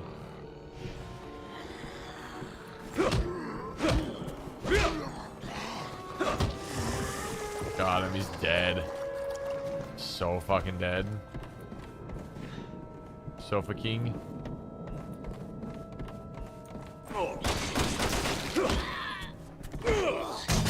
Oh, yes. Oh, there's a serpent. Okay. Oh, God, we're all tripping.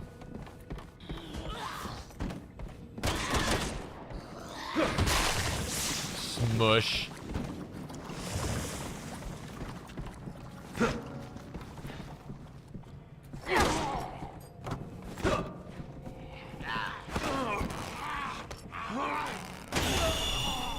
What the fuck?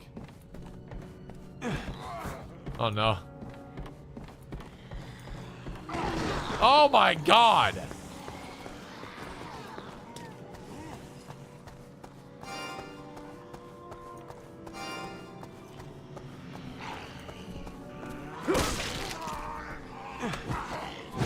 Oh, yeah. Home run, baby. Yes. Fucking special kills. Roger.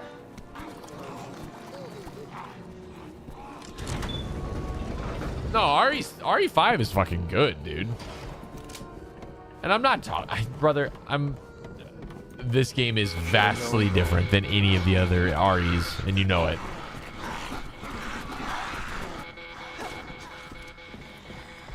The vibe is totally different.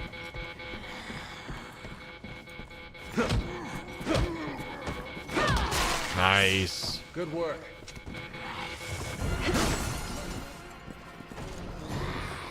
Take a right up ahead. You're almost there. Keep running.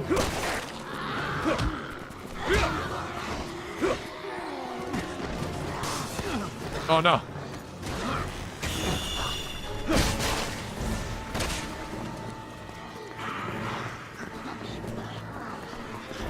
Yes, the police cruiser. Oh, get the fuck away from me.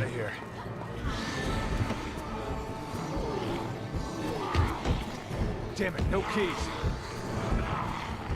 Are you sure? I'm looking. What about the glove compartment? No, nothing. Up above? Checking the car isn't as easy as it looks. Should we hot Yes, wire it? yes. Hold on. Found the keys. Go, Leon. Go.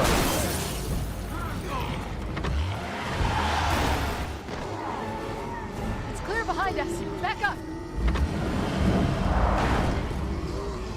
You buckled in? Yeah. Then hold on. Me and a gentleman asking if we got our seatbelts on.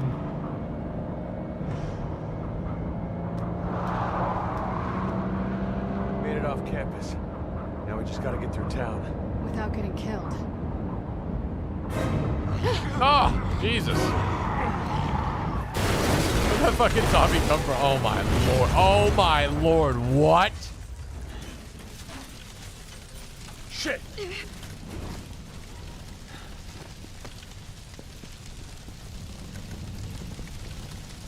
Leon, Helena, are you two all right? Hanging in there. But we need another way to the cathedral. Well, I found an underground route that may be safer. The sewers, huh? Great. Leon just fucking flipped. He just flipped the fucking vehicle and exploded every car in the vicinity and then walked away entirely unscathed. Do we have end of chapter screens in this game? Oh. I'm fine.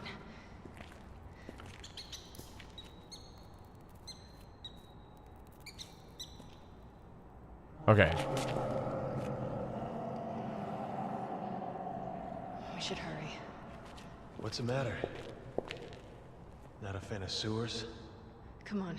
Let's just get to the cathedral, and then I'll tell you everything. Bioorganic weapons is a threat. I'm going to tell them everything.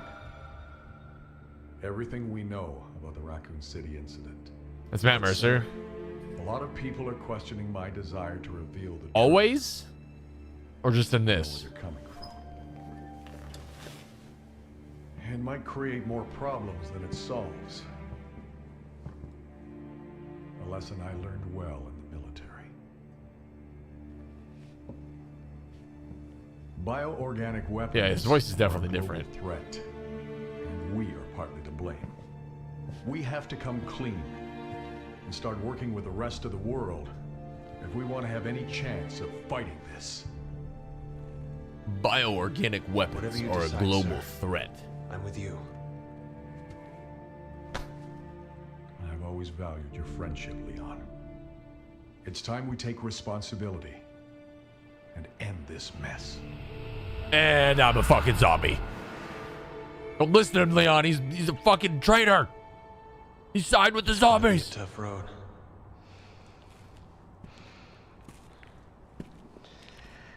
Ew, sewers. Let's get moving. We Okay. don't have much time. All right, that's where I'm gonna stop. Certainly got our work cut out for us. Believe me, I know. Speaking of where are we?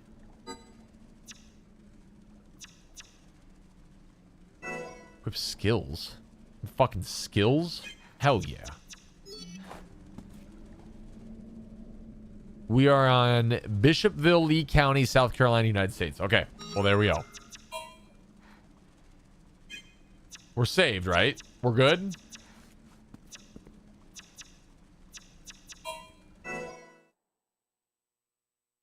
Okay. It's weird that I don't have a fucking typewriter.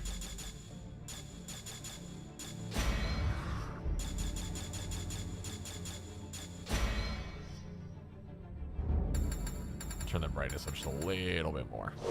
There we go.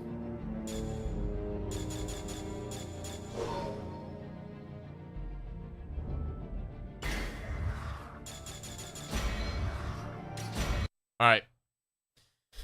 We resume RE6 tomorrow.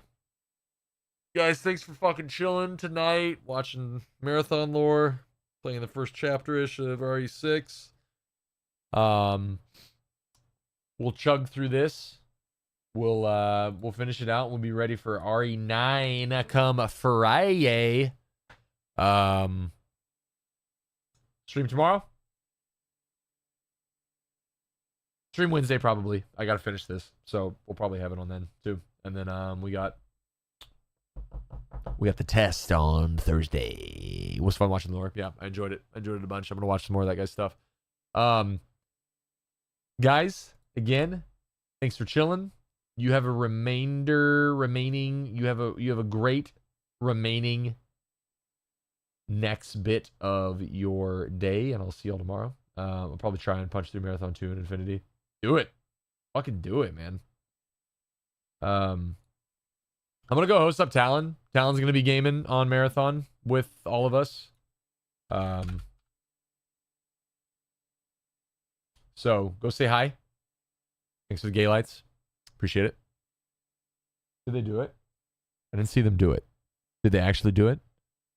Okay. Go say hi to Talon. Go spam some emotes. They did. Okay, good. I'll see you guys tomorrow. Peace out. Appreciate y'all. Have a good night. Congrats on Lucky winning that giveaway.